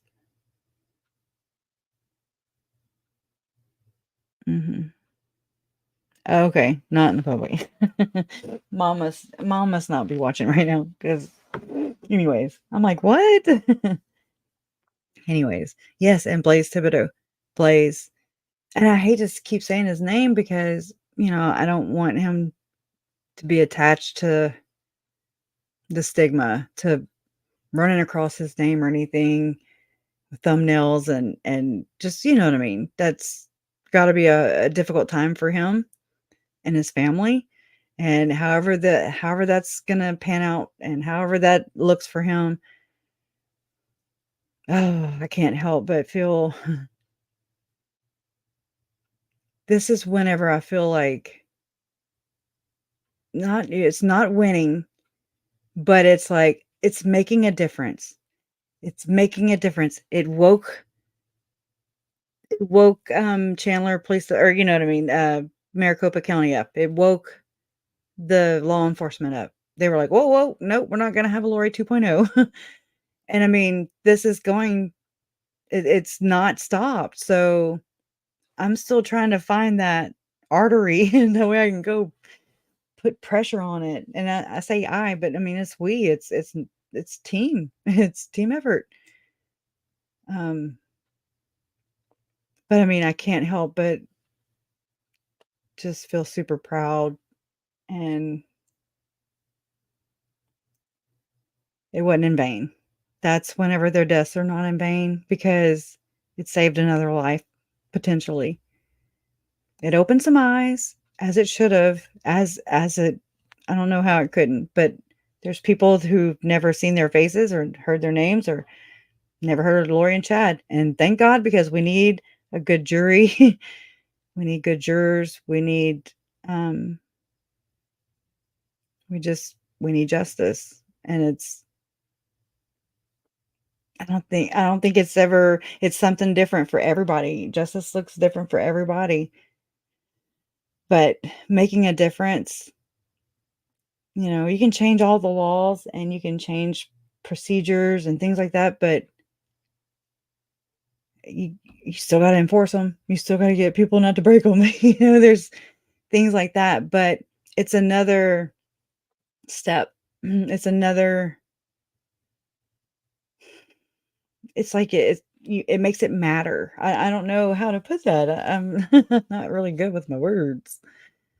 It like applies to that. And to me, it just makes me feel like, okay, Arizona, thank you. I know we're just human. I know. Most of these people, most of these places, like these corporations and stuff like that, we're peons, okay? We're nothing but a number, a head count in jail. That's all they are, is a head count. In the hospital, it's all you are, is a head count sometimes. I mean, it can feel that way. And because it's business at the end of the day, money, it takes money to make the world go round, right? Unfortunately, but it's I just I just want, people to know what their lives meant, and just how much they're missed and loved. And I think about them all the time, what they would be like, what life would be like. And and I mean, our family's not, we weren't the first and we're not the last, unfortunately. And so that really does suck. Yeah. I don't think so. I don't think so. It was kind of crazy whenever I saw, like, God, they were so quick. Arizona was so quick with the charges, or not charges, whatever they were doing. Extradition, was it? I swear, it's like she was found guilty. I want to say I was still in Idaho whenever they came out with the news about going after Lori. Arizona was going after Lori for Brandon, and Charles. And then I was like, good gosh, okay, okay. Show must go on, right? But dang, I want to say it was like the next day or that day. Hell, I don't remember. Mm. But I remember watching court TV, and they had a panel on there. And I mean, it's good to get other people's opinions and stuff. I don't know how this stuff goes. So that's usually how I learn, is just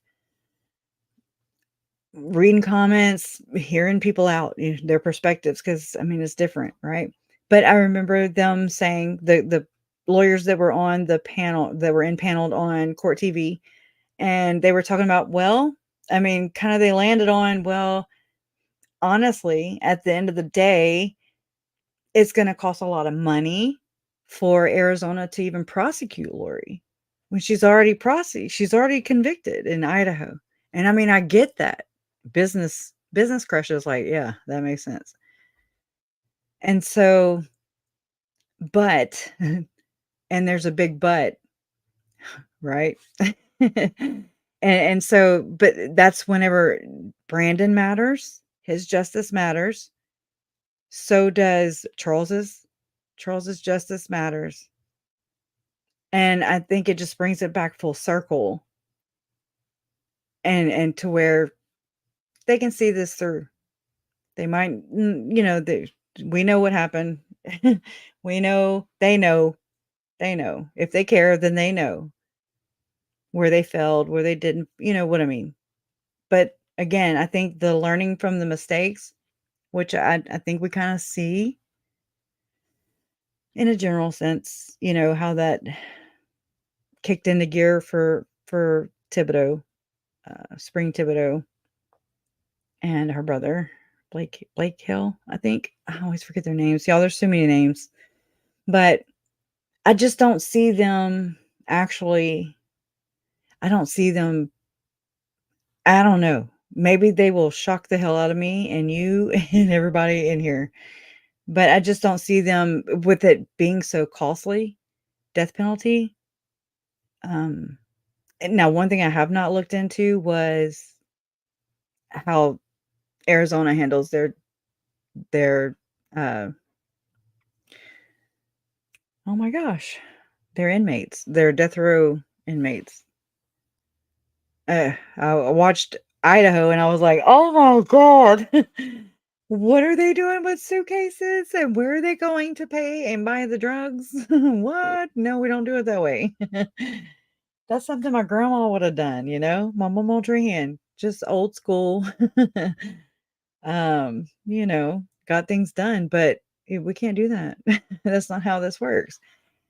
So I was horrified, but then, they kind of sprung into action with whenever Koberger happened and everything. So there's Chad, Lori, Koberger, just boom, boom, boom right there. But yet they haven't put anybody to death in Idaho in a long time.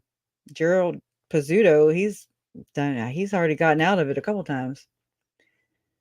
I really don't even know what's happened there.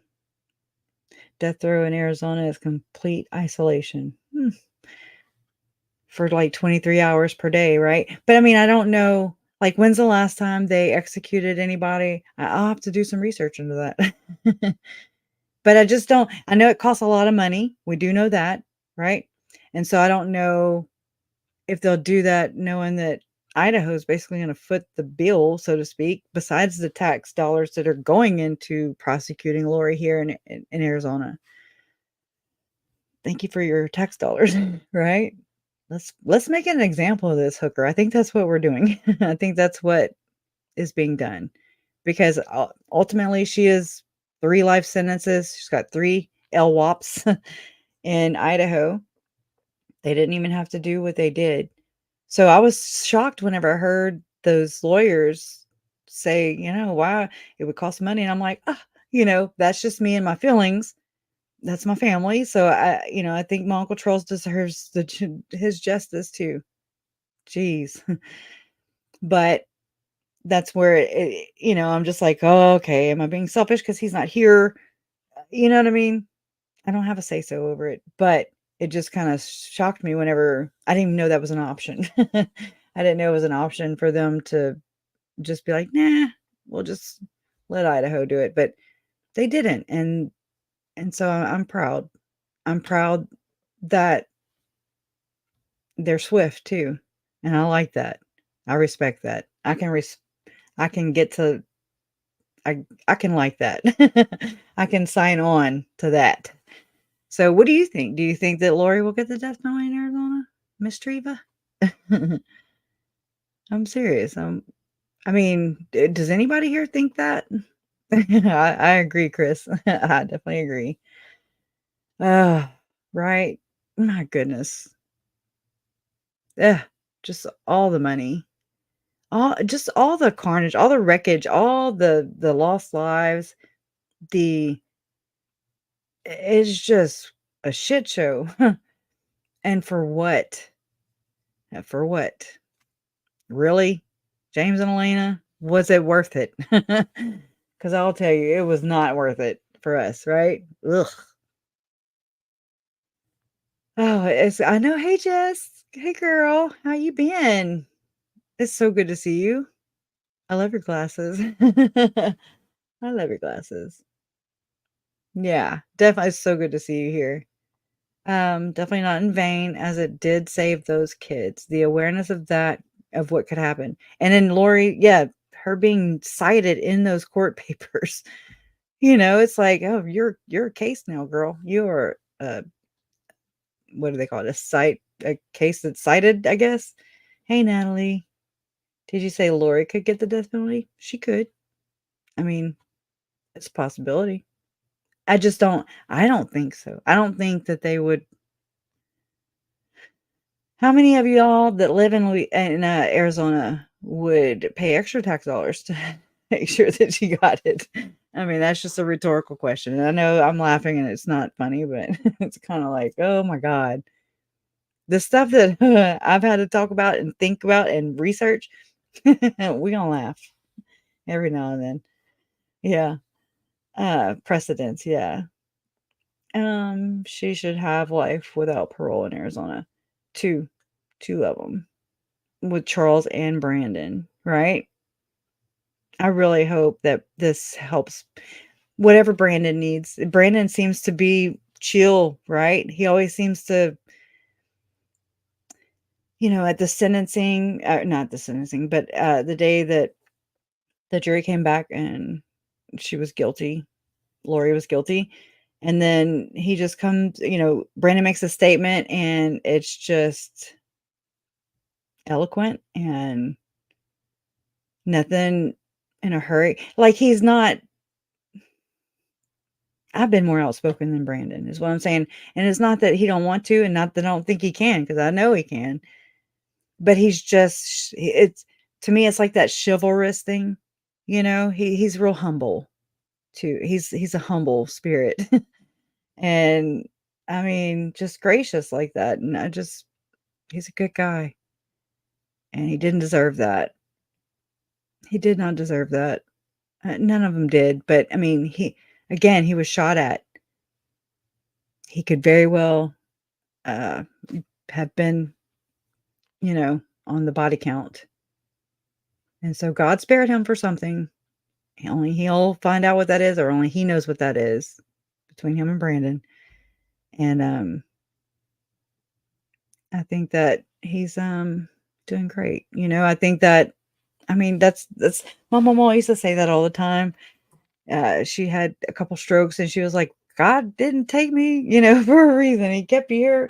He kept me here for another day, she would say. He kept me here for another day. And, that's how you got to look at it. Well, it's not how you have to, but it's a good way. Yeah. You think Brandon has to wait until after trial? Maybe. I wish he would make sure MLP gets taken off the streets. I know. I actually have been finding, I always find stuff, of course. I've got research galore. I remember talking to Stephanie Budge about it, and she said, what good is research if you never do anything with it? And I'm just like, what? I gotta put it together, and it's everywhere. But I mean, I like study different things all the time. Things come up, like the death penalty thing came up, and I was like, oh my God, I don't know anything about that. So I need to go read up on that. I have no idea. And I mean, I still don't, but that's just to kind of verse myself in it, or just whatever it may be. I mean, lately, you want to know what I've been into? If Chris is still in here, he'll know. Just kind of like the system, okay? The driving force, the big money machines, and the government, and just holy crap. It's like, I'm like, wait, so that cult over there. So wait, that was directed by that doctor from the 3-letter agency? What? Tim Ballard was a 3-letter agency too. No, he wasn't though. Was he though? I mean, I'm just like, there's no credentials. There's no, certificate. There's also no denying it because, this Central Intelligence Agency won't just come out and, we can't just call and say, hey, I need to verify employment, please. Okay, so they don't do that. But there's a couple former CIA agents or whatever that are retired agents who have spoken on behalf of this case, about Chad Daybell, Lori. And I'm just like, who are you? But again, I want to say one of them's name is Greg Scoitus. I probably have that wrong. And so I apologize if I do. But Fox 13 News, Adam Herbets, he's done a couple. He's had them on before. So has East Idaho News. Anyways, but like when they were reading the Daybell books, right? oh, hold on. Y'all just saw me spaz. Right? That's Chad's stupid little book. The top 5 charts. He likes to rate things, okay? Top 5. Yeah. But I'm just saying, and so they were going through his books, right? Because this is where you're going to get his personality from. Unless Tammy did this too. But no, I don't think Tammy did these. She had personality. But anyways, I'm just saying, it's those kind of guys where they would give us these specials and everything, or these kind of exclusive interviews, kind of expert, But just, I'm telling you, I've been following Lynn Packer since the news came out about Operation Underground Railroad. I was like, that right there, that goes with this. That goes with this. I don't know how, but that goes with this. And I mean, I've been keeping my eye. I had one in Arizona and one on OUR, so I'm cross-eyed. Anyways, but I'm just saying. And then like the whole David Hamlin thing, I couldn't really get into that because I was just like, oh, that is some dark stuff right there. I just couldn't mentally get there. I was still dealing with a lot of things emotionally, mentally, physically, with just Lori and Chad and with our situation. But as time has gone on, I've had more and more time, and I'm curious. I'm curious as the day is long. Didn't really know that. It's not nosy, but it's curious. There's nothing wrong with that. But yeah, I know. I can't either. It bothers me. I still want to hear them say that. I want them to verify it to my face. I'm joking. I'm not saying I'll get that, but I can want in one hand, right? But anyways, they're connected. And so I was following Lynn Packer ever since OUR popped up on my map. I was like, bloop, there it is, and I mean, I've told mom about them so many times before, even before all this stuff. And she's like, who? And then she would point people to my, my way or whatever. And she'd be like, yeah, Kirsty keeps up with Operation Underground Road, and I just have not had the chance. And then more and more time gets in between us, which means more and more information, which means, and then where I was at in the whole trauma thing and all this whirlwind of crap. Kudos to those who can and just, do it and make it look like it's nothing, but that's not me. I mean, I stumble, I fall, I trip over my words. I trip over my own thoughts. Okay. I know this. It's very frustrating being on the inside. So, I mean, I can't imagine. I'm so hard to follow. So hard. I know I get it, but I just appreciate you guys being gracious to me, understanding and looking past that, because it's here. It's just is a lot of information and it's a lot of people and you don't want to just, blah, I don't. And, but yeah, I mean, there's CIA connections and then Mr. Chris here he told me, and I'm not gonna be able to remember it because I'm not like that. Rotting Jules, y'all will go follow her channel. Oh my God, she's a breath of fresh air. I actually left a comment in her live stream yesterday. And again, I mean, it didn't directly have anything, I don't think, but I'm sure it's connected because they're all connected. These cults and these mass murders, and I'm like, I'm just on the very outskirts of it. I'm just like, what? How does this work? But it's so, whew, it is so interesting, y'all. I don't know. There you go. Okay. Thank you, Chris. Oh, I love you too, Retrieva. Okay, let's see. I saw that. Good for you. Oh, yeah. Okay. That's what Rotting Jules is. Rotting Jules. Her name is Dana, but her channel name is Rotting Jules. Something between her and her best friend, who her best friend died. But she's very articulated. She's a RN, and she's young and she's beautiful and she just pop, pop, pop, pop. And I'm just like, whoa, here, do me, like here, and I know that because she was kind of dabbling into the territory. She's putting all this MK Ultra, I guess you could call it. I don't know. Again, I'm on the outskirts. I know that I have to step back and I'm like, wait, so people look at this like it's a conspiracy, right? Conspiracy theorists. And I'm just like, yeah, okay. Blown out the water every step of the way here.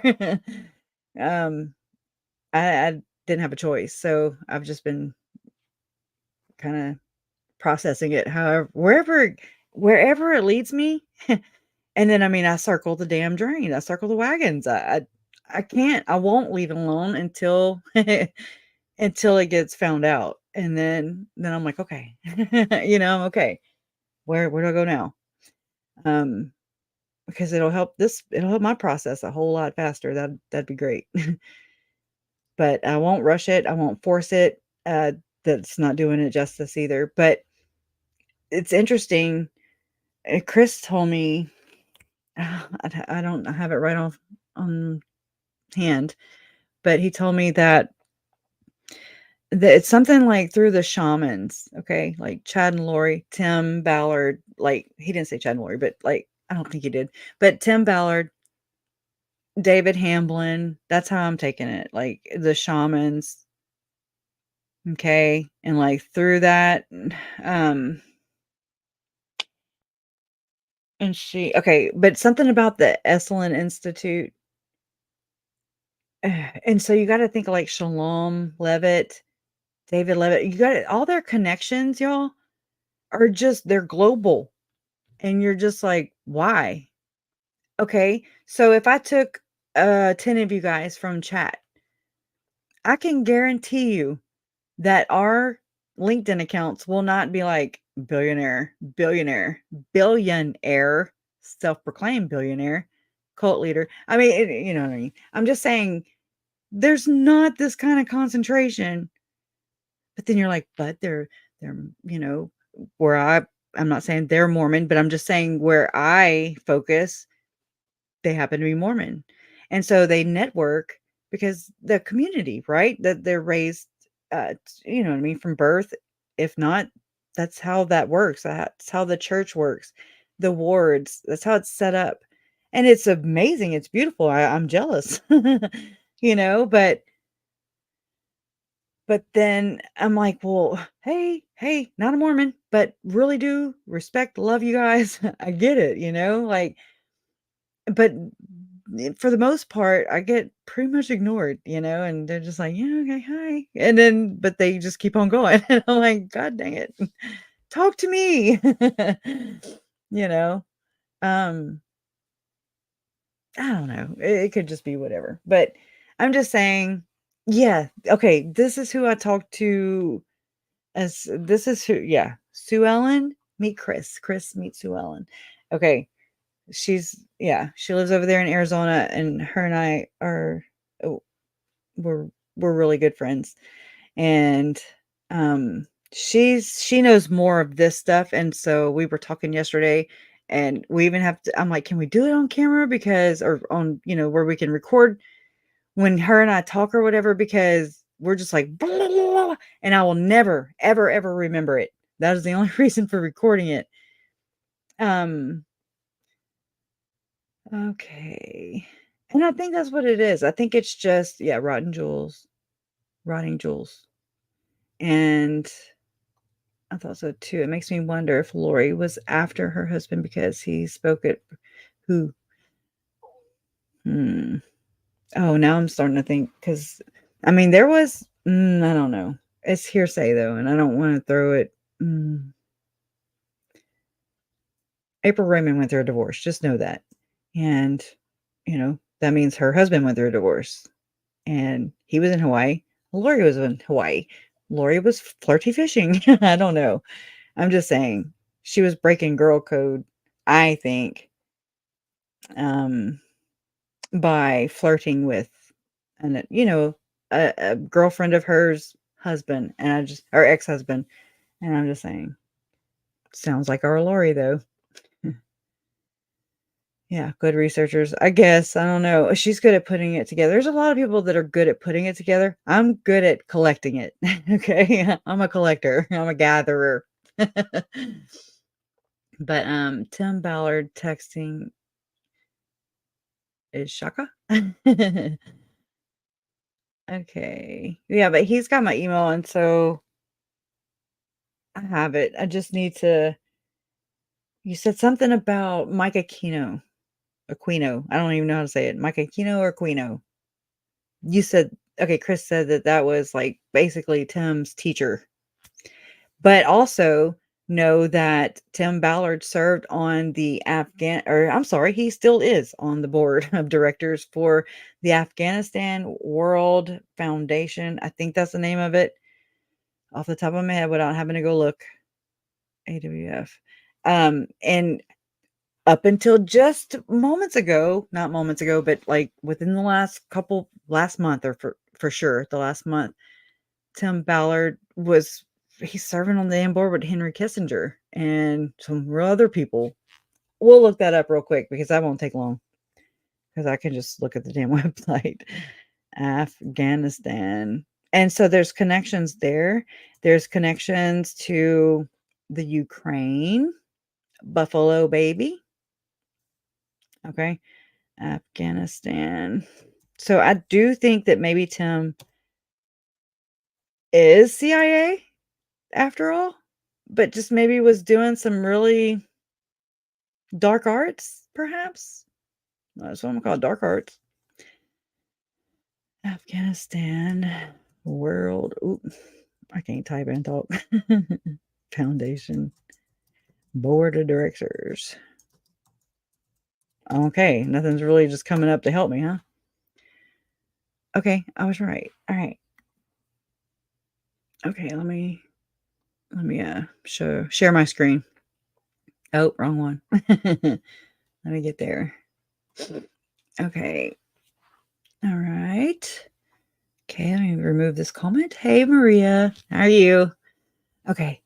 I almost hit end stream, y'all. That's how much I don't think sometimes. All right. So now, okay, Afghanistan World Foundation.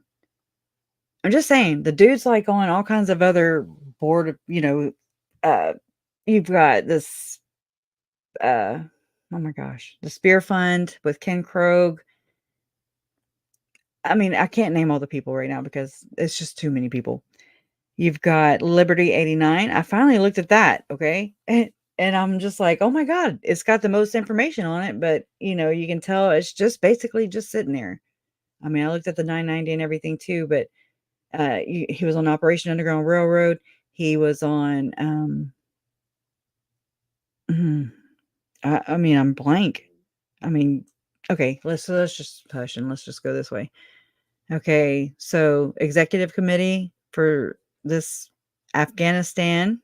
Okay, who else is in Afghanistan? Or again, okay, here we go. So Afghanistan, we got TNF, which is the Nazarene Fund with, who I believe, who I had heard, you can't really prove relationships in this, not with Tim and things like that, or people around him.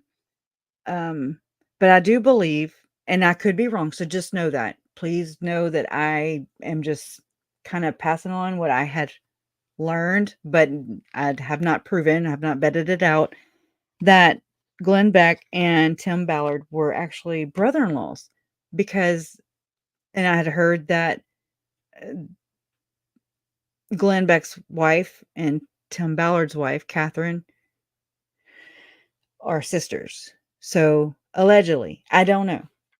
Do your own research and then let me know if you find out, because it just goes to show you, if so, it's just weird. It's just freaking, it stinks is what it does. And so, okay. Him and David Barton have the Nazarene Fund, and they go and help, allegedly, and quote unquote help save people, Christians and stuff, from, I guess, basically being persecuted, okay, in Afghanistan. Or is it Afghanistan? Okay, let me hush. I'm just talking out my butt right now. All right, Sonia Nasseri Cole. I don't even know who she is. She looks familiar, but Dr. Joseph P. Galicia, President. Dr. Okay, I'm not gonna do it. Executive Director. And look, I was like, oh hell. All right, he died though. Dr. Henry Kissinger. Uh, just by watching Rotting Jewels, Dana on Rotting Jewels on YouTube, I've learned, like, Micah Kino or Quino, I don't know how to say his name. He died. There's just been a lot of these kind of doctors that are,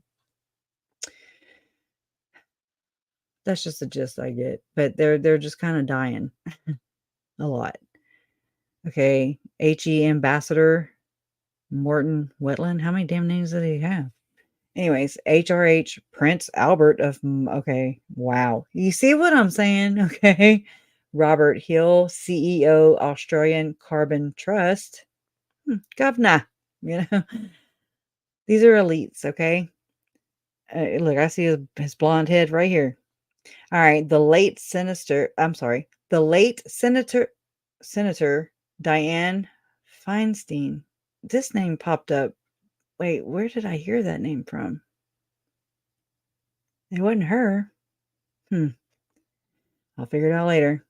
I don't even know how to say his last name. John Coyle, Senator. Look, there's Blondie. Okay.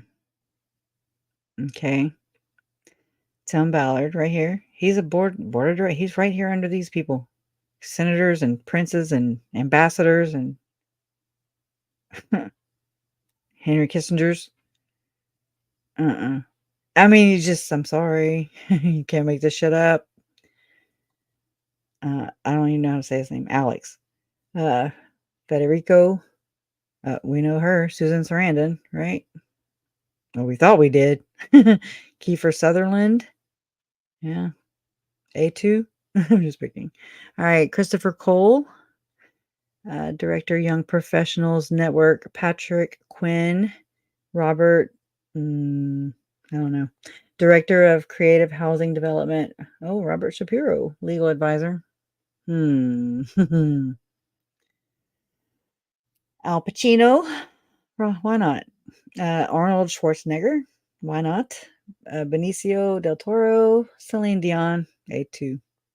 Y'all remember? Oh my God, Coco Berthman. She's part of the Tim Ballard thing too. So she idolized this one right here. Celine would be interesting to know where that connects. Charlize Theron. Dr. Henry Kissinger. Faith Hill. Helen Hunt. Jessica Lange. Julianne Moore. Penelope Cruz. Shaq. Sigourney Weaver. Steve McCurry. Tom Cruise. Oh. The late Muhammad Ali. Yeah. Okay, this Tim and Marisol Nichols, she's a Scientologist. There's other Scientologists too. The late Natalie Cole. I'm not checked any of this stuff yet because I'm just like, what? I'm still trying to process it all, right? Like, how, how does he rub elbows with these kind of people? But then isn't he going to do some like Tim Ballard I'm talking about? He's going to do some important talk. Of course, I don't remember what it's called. So, oh hell, oh dang, dude, don't look in his eyes. What the hell? Where's the sound? Oh, why is there no sound? Our latest feature film. Oh God, they got to stop filming shit. I Am You. No, you're not. Is now streaming on Amazon Prime Video, Apple TV Plus, and iTunes. Watch the entire trailer with sound on YouTube. What's it going to cost me? My soul or something? Let's go to about real quick, and then we'll end on this. The Afghanistan World Foundation, AWF, origins trace to December 1979 when Sonia Nasseri, I'm going to say, fled to the United States from Afghanistan during the Soviet invasion. Oh, hell. After establishing herself, Sonia wrote an appeal to President Ronald Reagan. I used to like him when I was a kid, who invited her to the White House to discuss the Afghan-Soviet war. Initially, Sonia's activism was directed at organizing congressional testimony, resulting in the arming of Commander Ahmad Massoud. I don't know how to say it. Northern Alliance Freedom Fighters, an indigenous Afghan resistance movement with Stinger missiles to resist the Soviet invasion. After the Soviet withdrawal in February of 89, Sonia turned to the needs of her devastated country, and especially the Afghan refugees, millions of whom were living in crowded camps in the countries bordering Afghanistan. Her efforts resulted in raising millions of dollars to aid to the Afghan refugees and the construction of needed health facilities and services in the camps.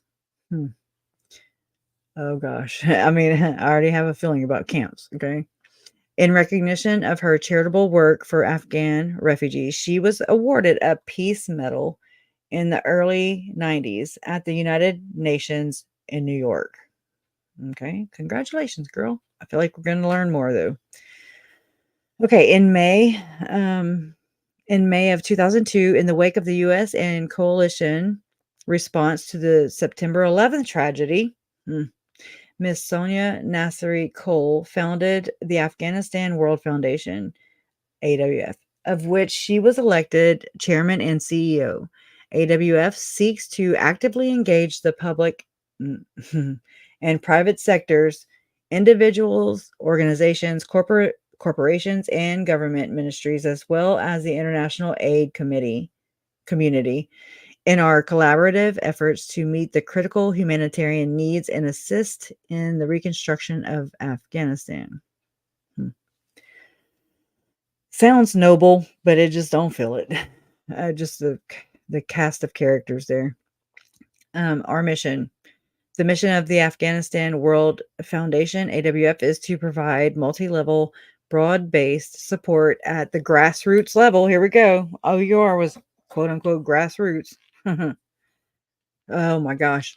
Pursuant to the Afghan National Development Framework, NDF, mandate, AWF action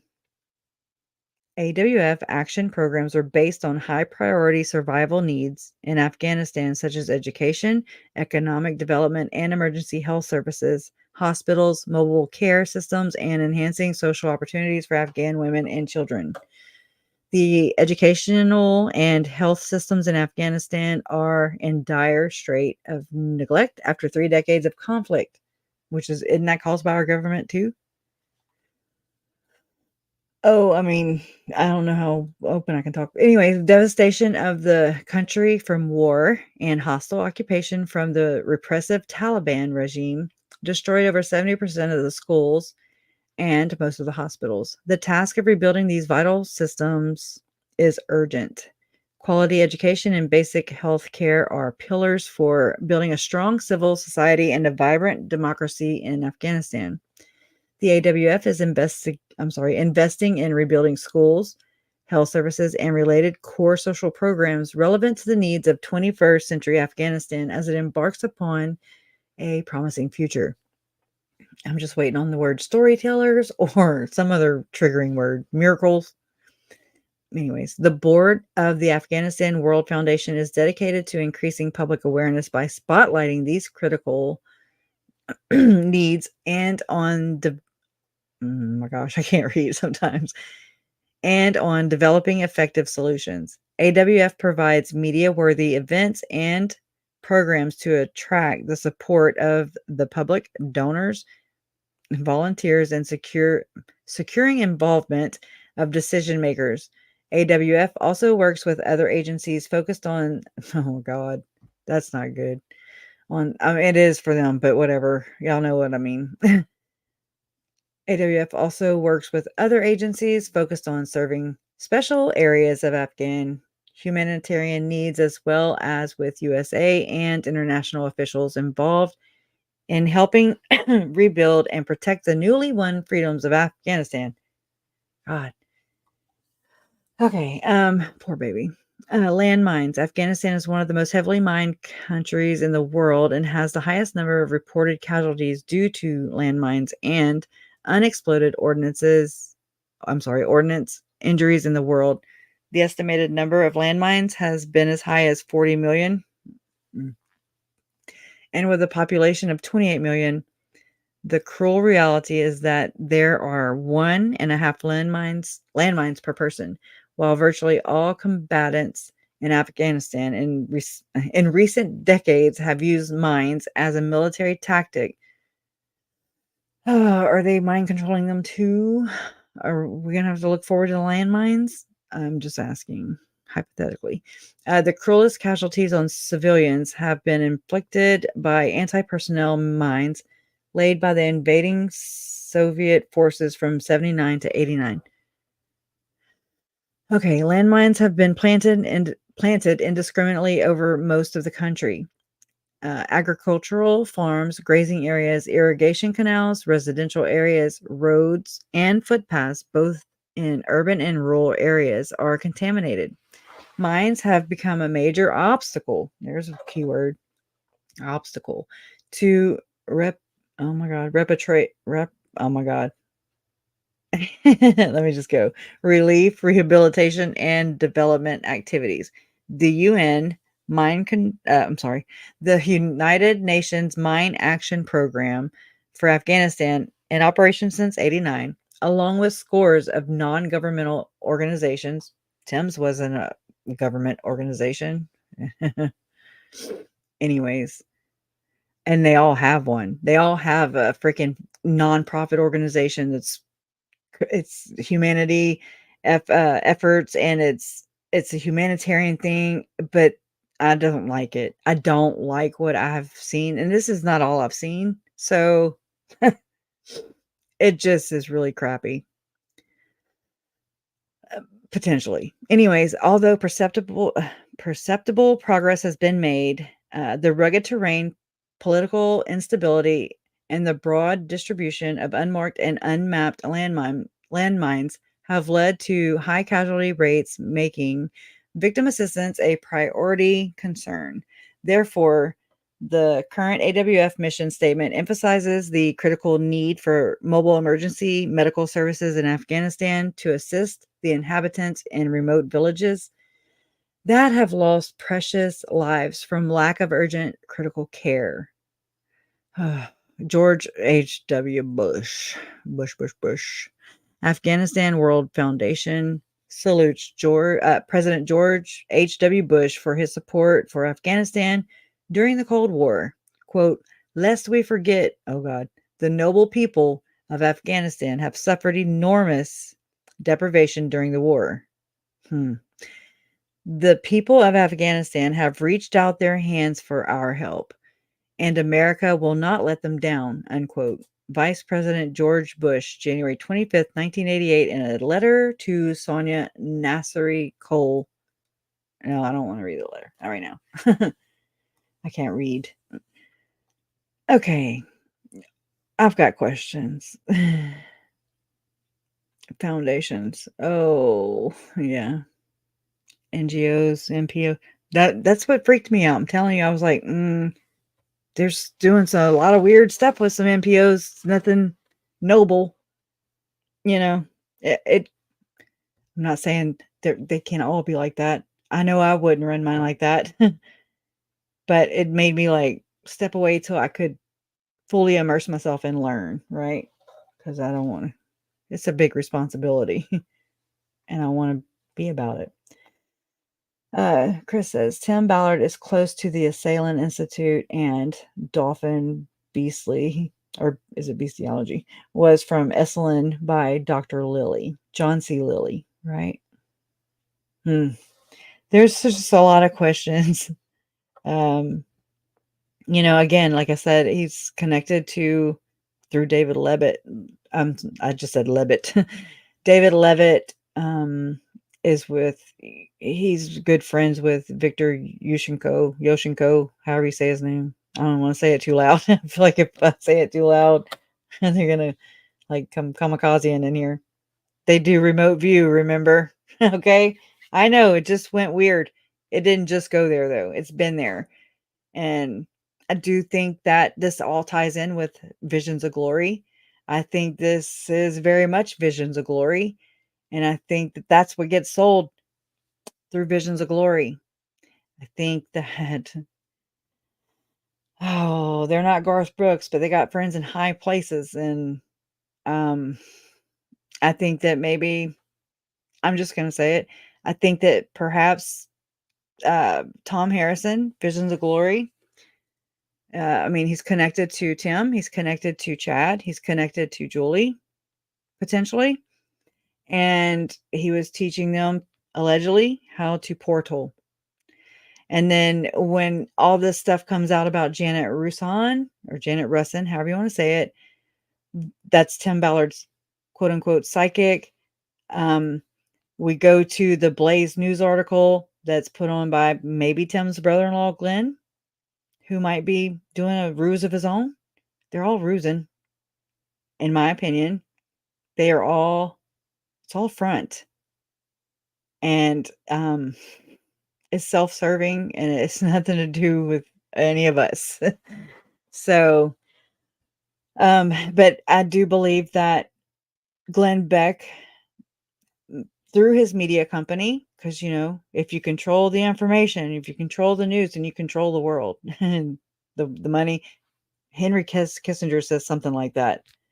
I'm never going to be able to quote it directly unless I'm reading it. Then I won't be able to read it directly because I can't.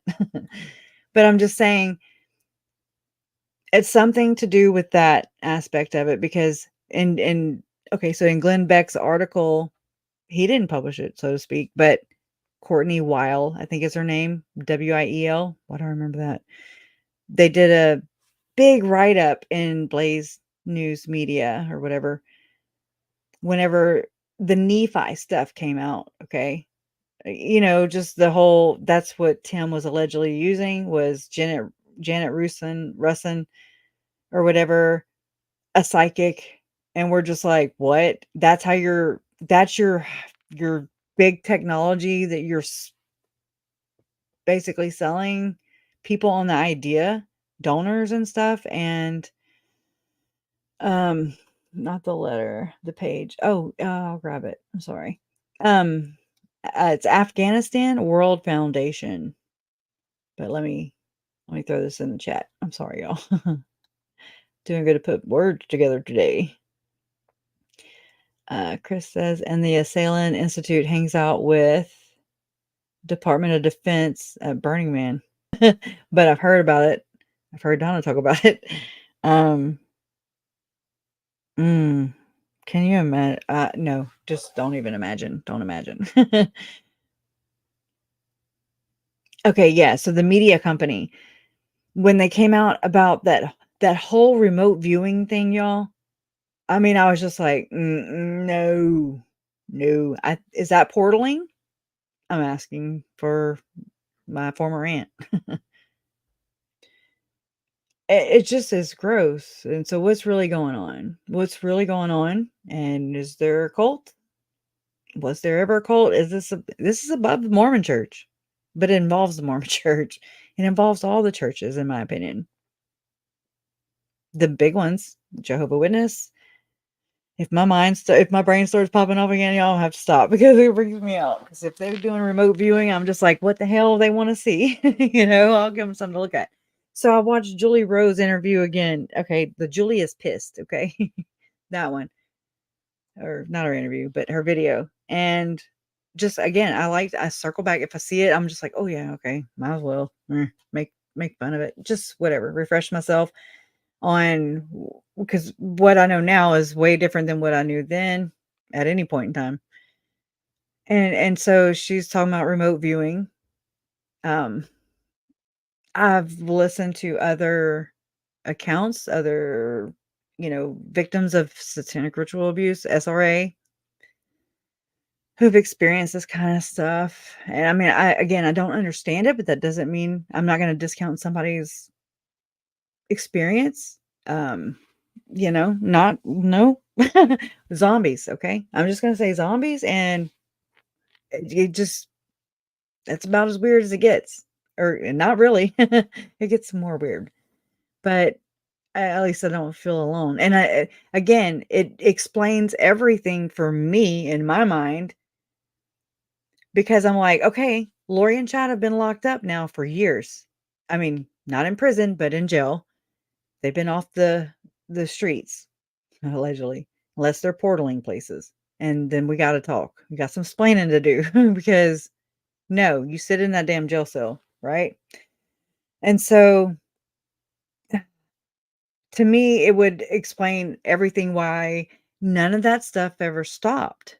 The crazy just kept on going because it's not just Chad and Lori, okay? And so they got it from somewhere. And this is where I see how again, you can take it or leave it. And I mean, mine might change. I don't know. Just right now, I think that the image that, or the impression I get ever since I heard all this stuff, just about Lori, this is the weird stuff. And I'm like, I can so like picture, and I know this didn't happen. No, of course I don't know, but this is just the impression I get, the vision I get, or whatever you want to say. Not a psychic vision, but it comes to my mind. I can see Lori in like praying in the celestial room or whatever that is. I've never been in there. I can just imagine it. And it's like I could picture Jason Mao on an intercom just being like, Lori is Moroni or whatever that means, if it means anything. But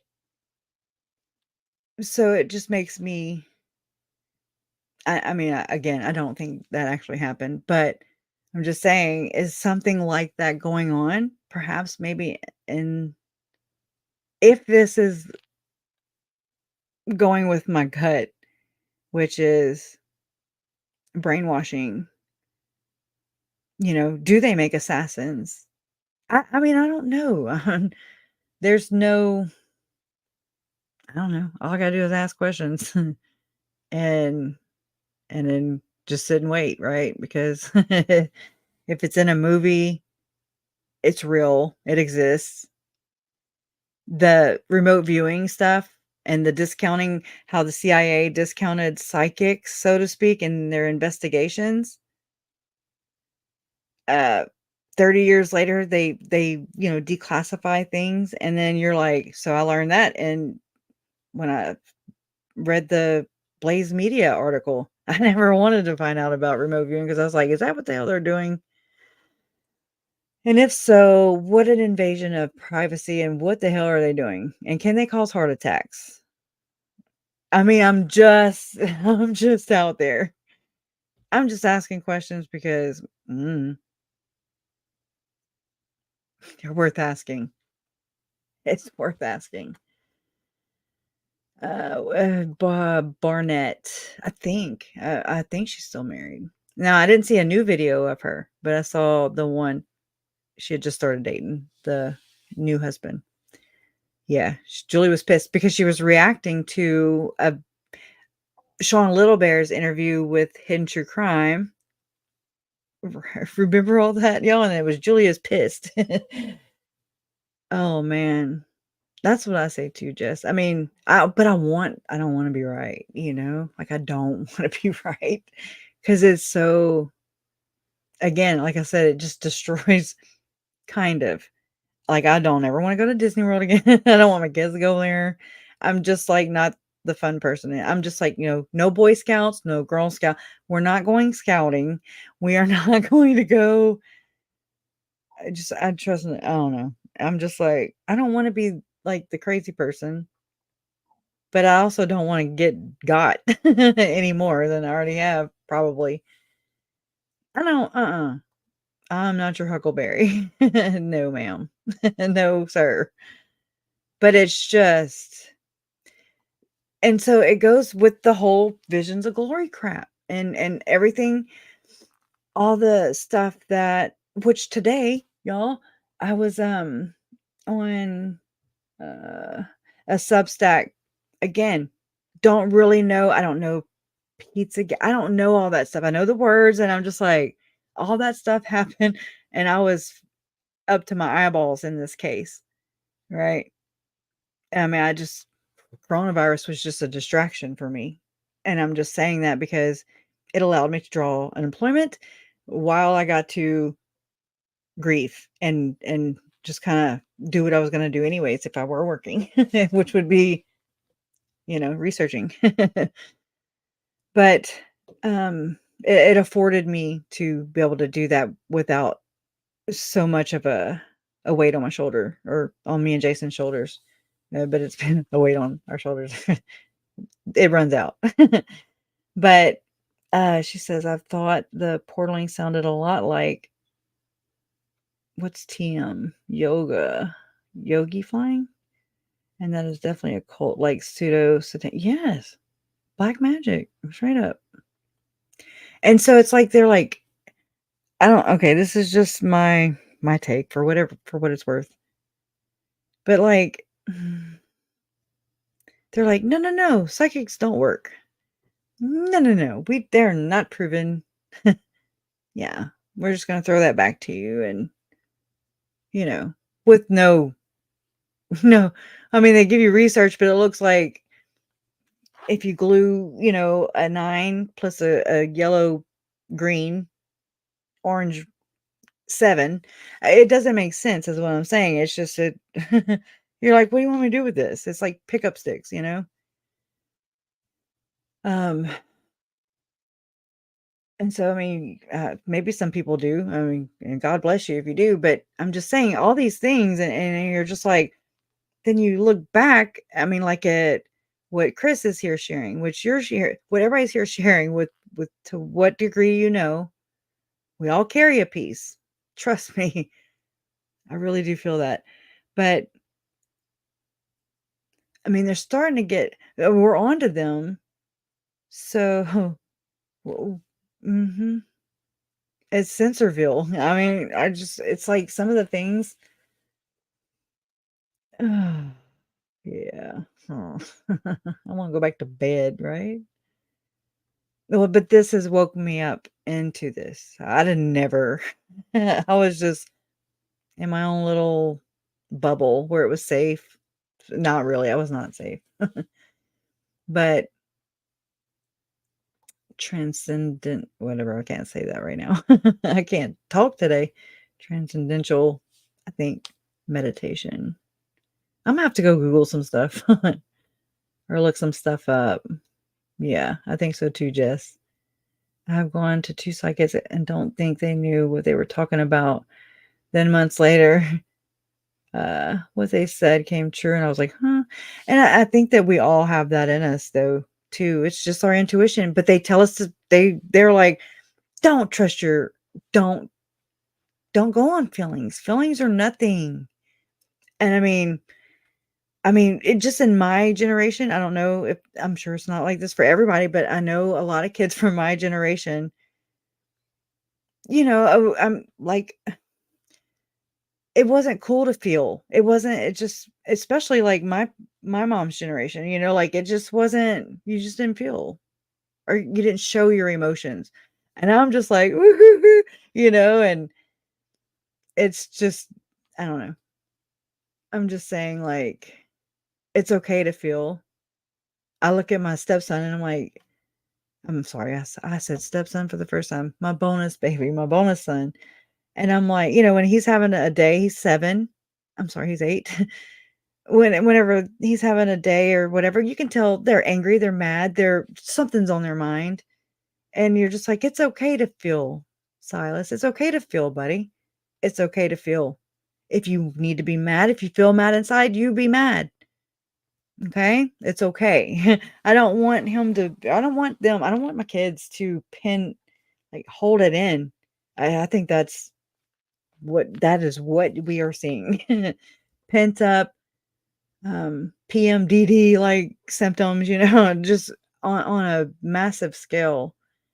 And we've got to channel it, right? Yeah, I know. I did see that, Miss Angela, whenever you said that over there.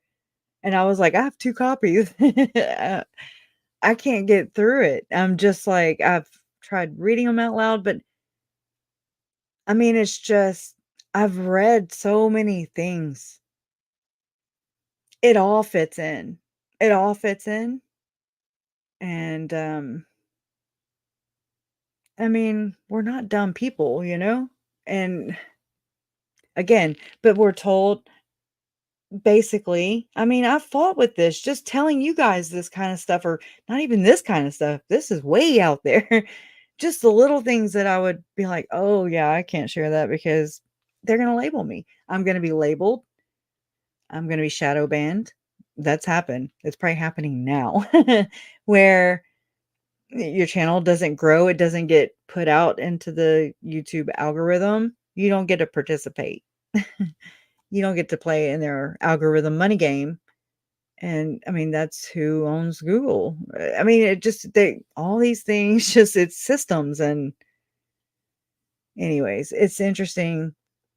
I remember at the very beginning of this, I mean, even before I met Jen, so I met her like in 2021, in the middle of 2021, I guess. Didn't talk to nobody really, not open up. Like, this is what all I've been holding in. This is all that I found. I'm not Mormon. I mean, I grew up Catholic, but I did not, I don't know scriptures. I still don't. Okay. Cannot recite them to save my life. And I think that's why I was kind of made for this mission, or whatever you want to call this role. Because I still don't remember it. I just go in, I'm just like, yeah, but I went in, you know, to the scriptures, and I'm gonna say the Book of Mormon and everything, because again, I don't know. I grew up Catholic, but I didn't adhere to it. It did not stick.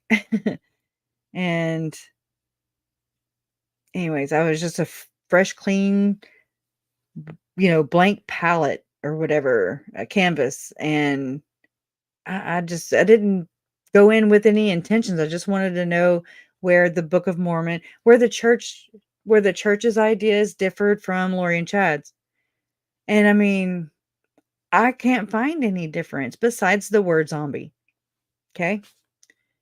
The difference, in my opinion, are the elites.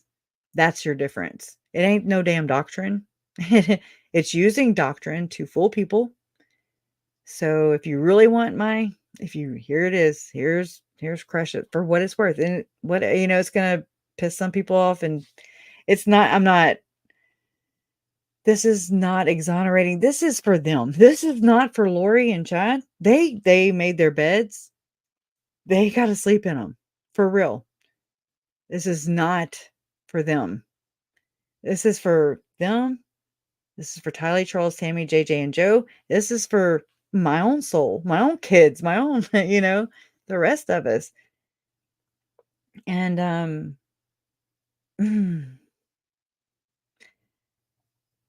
but like I've told y'all before, but I just didn't want to say it. I mean, because it just is so weird. I didn't know how to, and I still don't know how to explain it. I don't know where it connects and how it connects, but I just know it's a lot of things that connect. too many. But a lot of people have said that, oh, Alex is the fall guy. Zalema came up with, am I the fall? I think I'm the fall guy. We don't know if he said it, but Zalema said so. And, he kind of looks like he would be the fall guy. I mean, CIA, I don't know. I have no idea. Priesthood blessings are strong. But anyways, so if Alex is the fall guy for Chad and Lori, so Chad and Lori are the fall guys for whom? Because they got. And it seems like it's been like the oldest trick in the book. Lust, greed. Yeah, it's the oldest trick in the book. I believe in God. I do. If anything was going to turn me out, it was going to be this whole experience. And again, I didn't adhere to scriptures. I didn't adhere to a church, a building. It's just me, my whatever I have, whatever I came with to this earth. And and that's God. God is, he exists in my mind. He knows my heart. He knows, he knows me. He made me. And I don't have, and I mean, this is no shade on anybody. Trust me, I'm learning too, right along with you.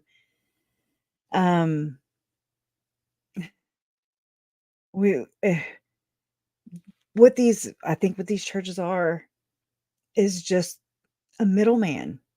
They're make people in bondage, enslave them. Paul shook hands with Pope John Paul. Ooh, okay, that's freaky.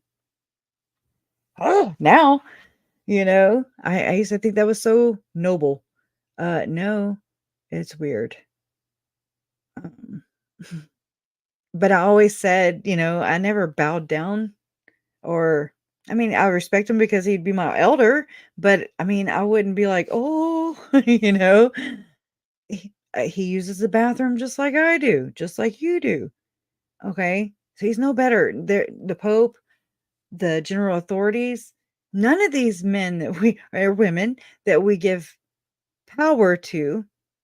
I'm probably gonna get kicked off off YouTube.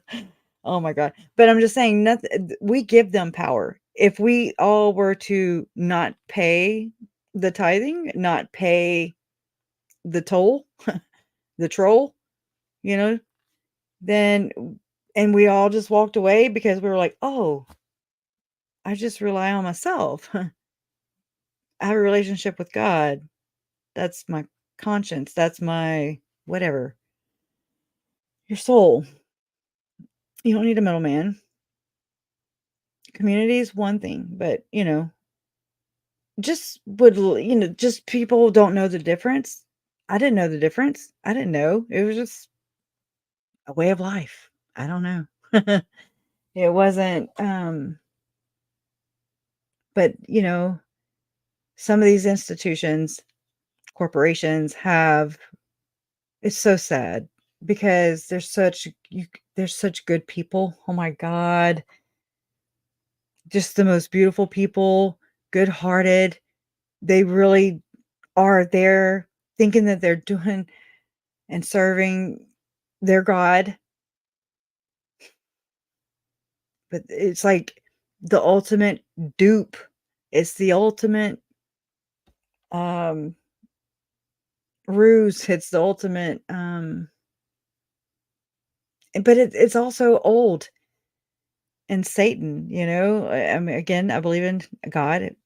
I believe in, if you believe in heaven or God, there's also the counterpart to that, and that would be opposite of God, and that would be Satan.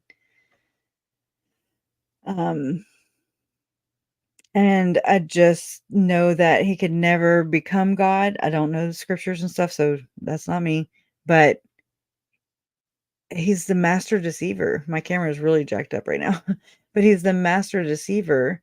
and he's gonna trick everybody that he can. He's gonna fool you. He's gonna cause you to not cause you. Not saying blame him. I'm not saying that these people, anybody, myself included, I'm responsible for me, you know. But I mean, if our government is getting into our minds, uh-huh. I mean, I've experienced it. I've shared that with y'all with my Chat GPT. I'm just like, what? And that's allegedly not in my mind. But can you imagine? Did this happen to Chad? Did this happen to Lori? Did this happen to Alex? Did this happen to all of them? And if not, something did. Something's happening. It's happening. Yeah, I probably do need to be born again and receive the Holy Spirit. I'm sure I don't have it with me. But anyways, yes, but and they will be held accountable. They are being held accountable. They will be held accountable. Everybody has to be everybody, even nasty ass comments, you know. You're going to be held accountable for that. Um it's just those things. But again, that's kind of like the satanic part of the word. You know, when I say satanic ritual abuse and people are like, you tend to shut down. You tend to not even like see that, or you just kind of shut off because of the satanic part. You know, a lot of people do. They're like, okay, well, you know, I don't know how to feel about that. It's dark. And I mean, can you imagine what these victims go through? That's that's what woke me up, is just what the hell did they go through? That bothers me the most, is just wondering what their last moments were, and how the theme in all this is, and I mean all this is their trauma. It's the trauma, the fear, keeping us anxious and on edge. It causes us to compartmentalize.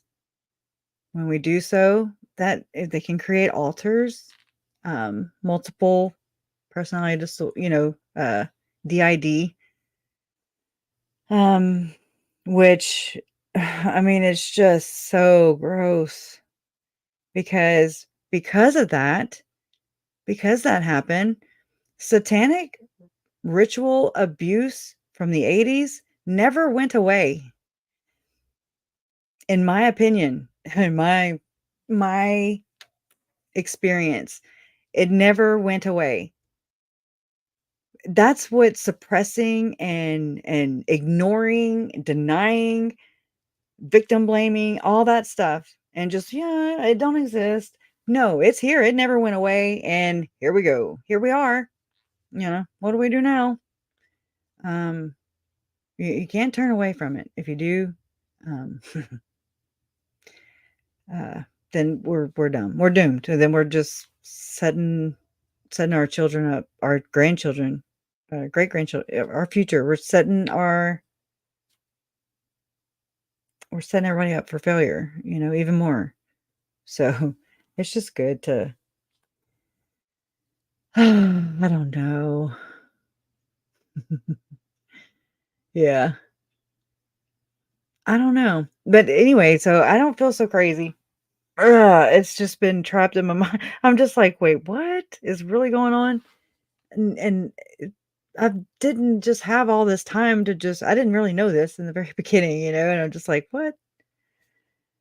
But through this, I'm just like, oh my God. I mean, I've researched in like some just really dark ass places, but almost like I almost feel protected though, you know, because it's just with such a purpose, and it's not for me, but you know, through it, I'm just like, whoa, what's really going on? It's nuts. It's nuts. Oh, man.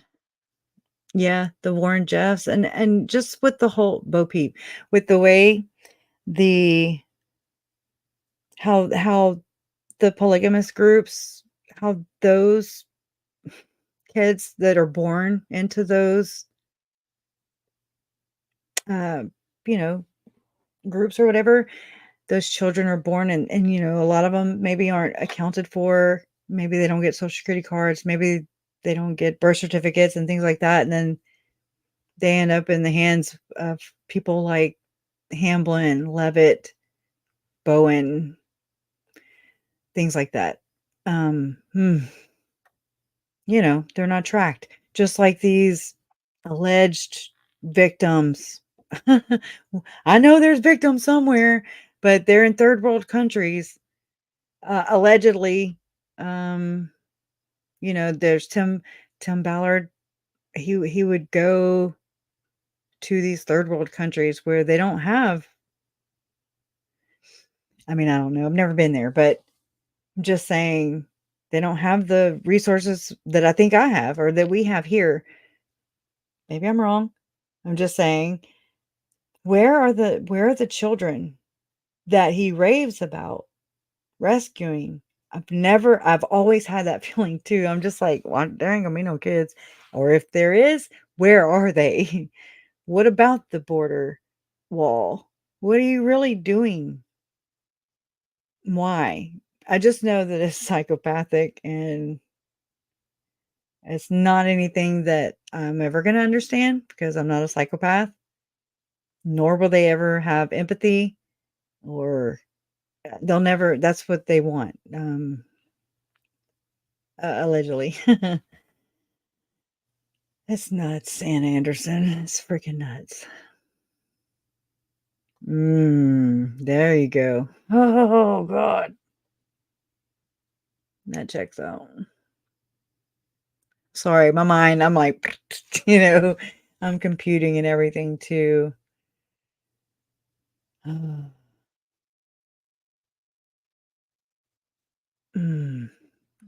yeah.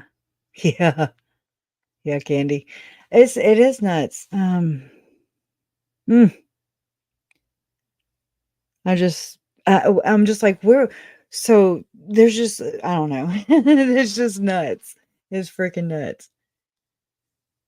So much to do there and beautiful. Aw.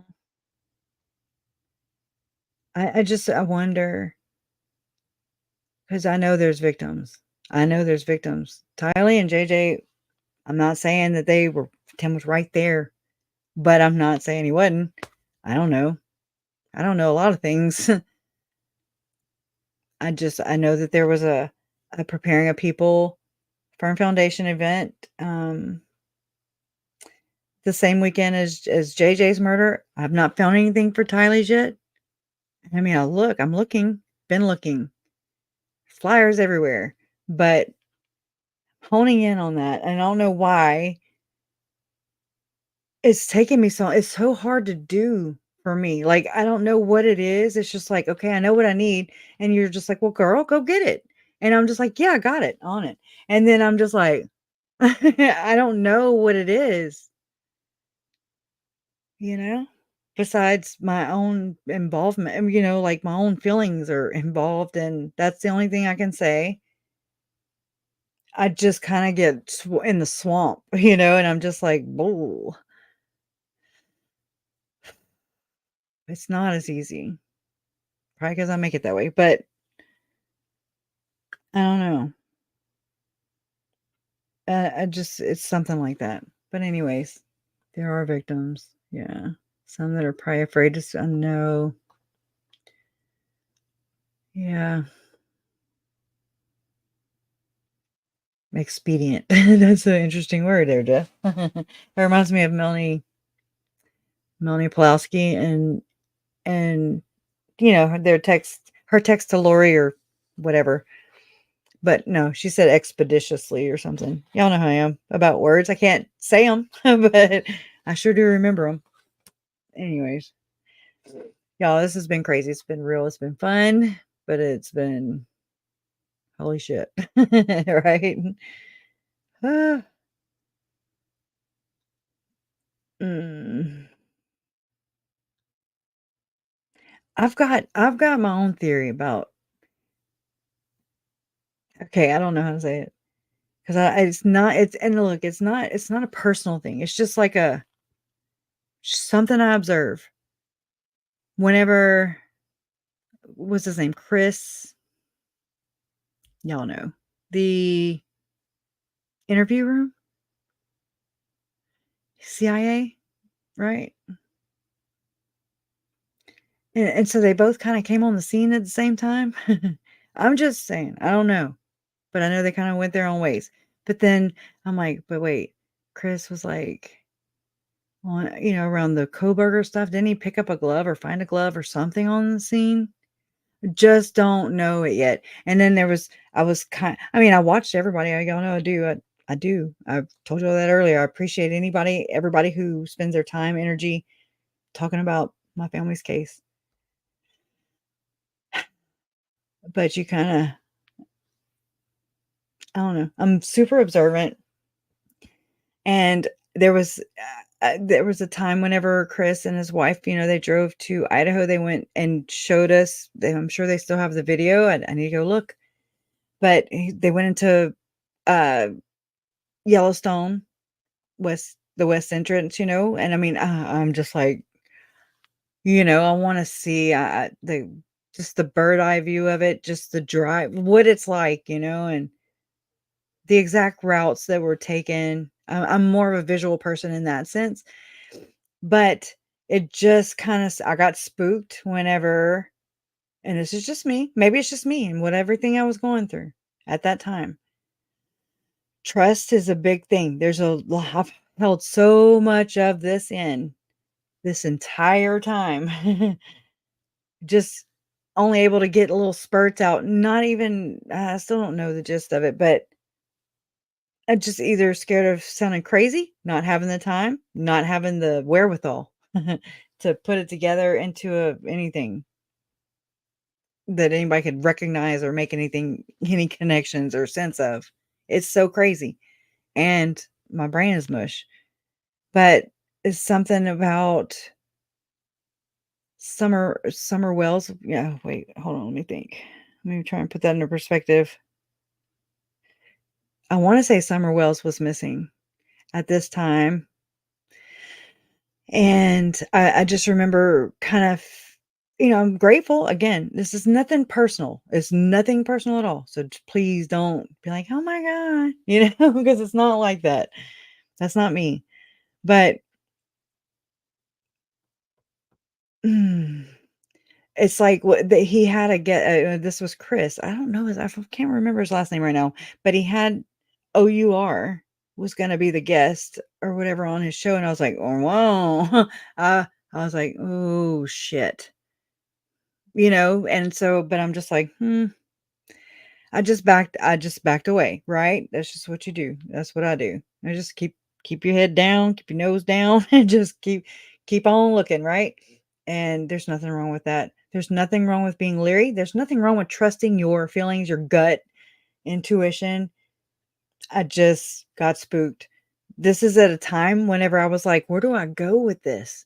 And this is just when I was connecting it, not even physically, not even research wise, just something was just telling me this goes to the very tip top of the church. Oh shit. Oh my God. Can you, what I mean? People that would piss off or hurt. It has been so hard. It's been so hard. Um, it's just such a shitty thing to be to be on this side of it, to watch that side of it.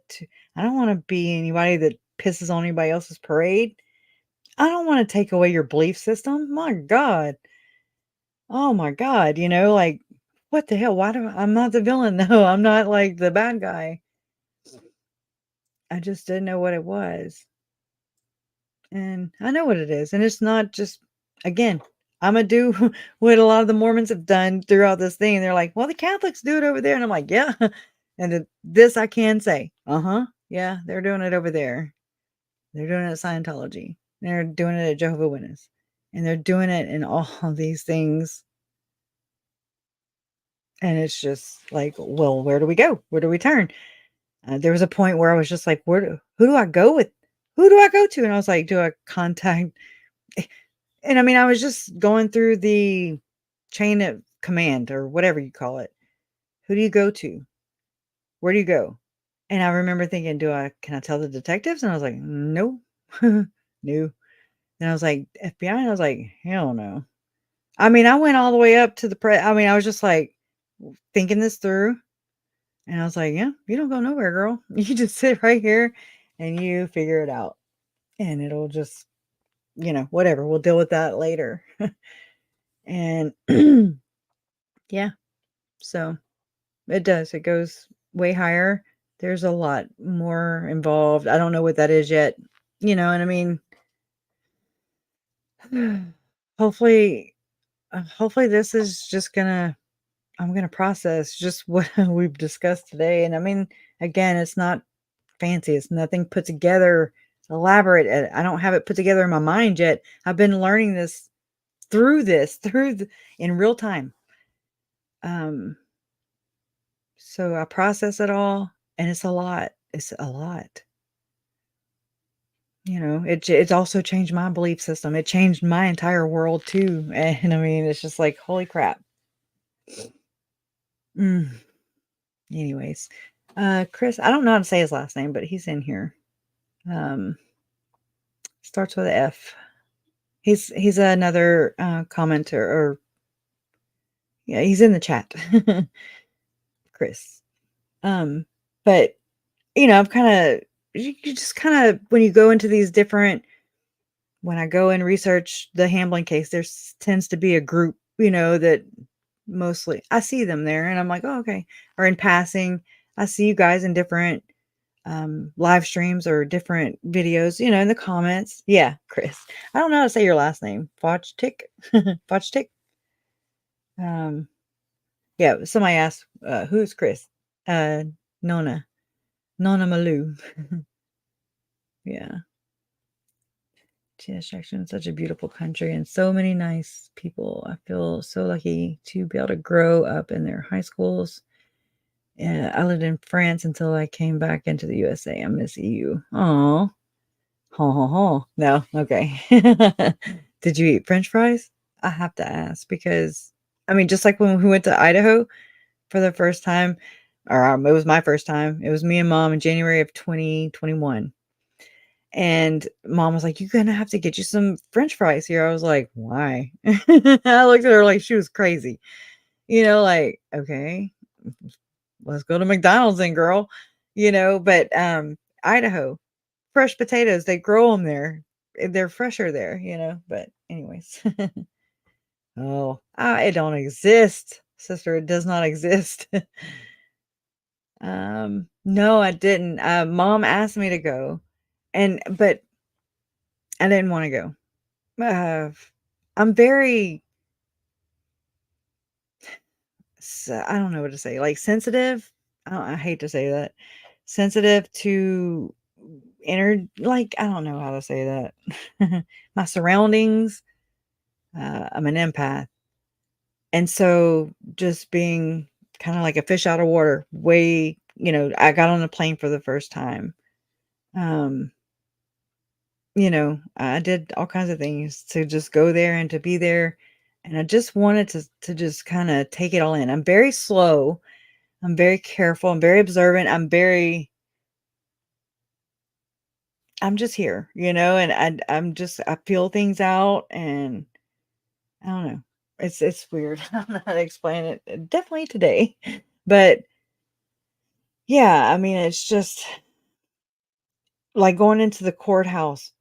It takes every damn thing I have to go in there. I mean, it's just like I'm just everything's open. I was looking at Lori. I was looking at the jurors. I was looking and listening, and I was overwhelmed just with I don't know, with the whole thing. It's nuts. It would just burn my ass out. I would go sit outside the courthouse and I would jump on my phone and KJ was live reading the tweets, and I would be in there with y'all because that's where I felt you guys grounded me, right? You guys are I don't know. You guys are just right. You guys gave me that. You guys have been, in my life week in and week out for 4 years ish, you guys are my constant, and I'm telling you, you guys are healing for me. I can't find my children, but the Assailant Institute can take pictures of them. Oh my God. Chris, Chris M. Okay. All right. Yeah, give me about 20 cents. He was with Mike King from, okay. I just again, trust the instincts. I don't know what it is. I don't know. But I just was like birds of a feather flock together, and just poof. It was just a natural gut instinct, was just to kind of, I mean, no hurries anyways. I mean, I wasn't gonna like go there and be like, hey, so it wasn't like that, but it's just like, you just kind of connections, people's affiliations. Then I mean, I kind of think, I'm like, are they planted here or what are they doing? Is it to get people to think a certain way? Just kind of like I know we're about to go. I know my moderators are probably like, girl, we are tired. But like the prison mate or the cellmate that was just in there, with Lori for 3 days, just 3 days was in there and just came back with all kinds of information, just very specific. I was like, Jason was like, that's a plant. That is straight up somebody was sent in there to act like a jailmate, or, somebody going to jail and just trying to get the down low. And I'm like, well, that checks out. I believe that more than anything, you know. Common sense isn't so common anymore, but I don't know. I hate that I think this way. It's really not the popular side to be on. you know, everybody's like, oh yeah, so it's da da da da da. And I'm like, yes, okay, finally, some kind of meeting ground. And then they're like, oh, so da da da da da. And I'm like, no, we're not there. But it's like we're close, But it's okay. It's what we do. He is very tuned in. We're both empaths, which is kind of different. And from my experience, it's usually one and not the other. But they like islands for a reason, and that's why Tony Robbins owns one. Tony Robbins owns his own private tropical islands, right? Right. Yeah, it's very much Chris. Oh my gosh, if you ever want to come on, you're more than welcome, because I can't talk. I just want to sit here and listen. But okay, I'll check that out. Will within a will. It sounds like a cult within a cult. Right? I used to think Julie Rowe, I'm like, why the hell does she say that all the damn time? It's a portal within a portal. Well, hey, right there. Epstein, you need your own island. No thanks, Chris. Really? Well, if we can get Dana on over here, I think that if she would just take a look in it, I'm telling you, she would blow my hair back, and she'd blow all her hair back probably. But that's what I'm working on. I'm gonna work on that. Right? I just think that's funny, Rombo. I like the way you say that. That's where you're from. That's how you talk, but it's funny. Or a castle estate. No, they're getting divorced, y'all. David Levitt and Shalom Levitt. Wow, that's nuts. I was like, please let that go to court. And that's selfish me. Like, please let that go to court and let's find some stuff out. Oh, yeah. Y'all gonna make my head explode. Not really, because it's like, I love that. I like whenever there's a lot, and I'm just like, oh, it's like Christmas morning, kind of, with horrible, horrible stuff. But you make a lot of leeway with it, you know? Yeah. Thank you for the prayers. And my prayers are with you guys too. And thank y'all for being here. You don't try, just do. Look, I didn't want to be here either. We can do this. We can do this. Oh, I was like, what the hell is that? That's that baby, poor thing. Okay. I'm just saying.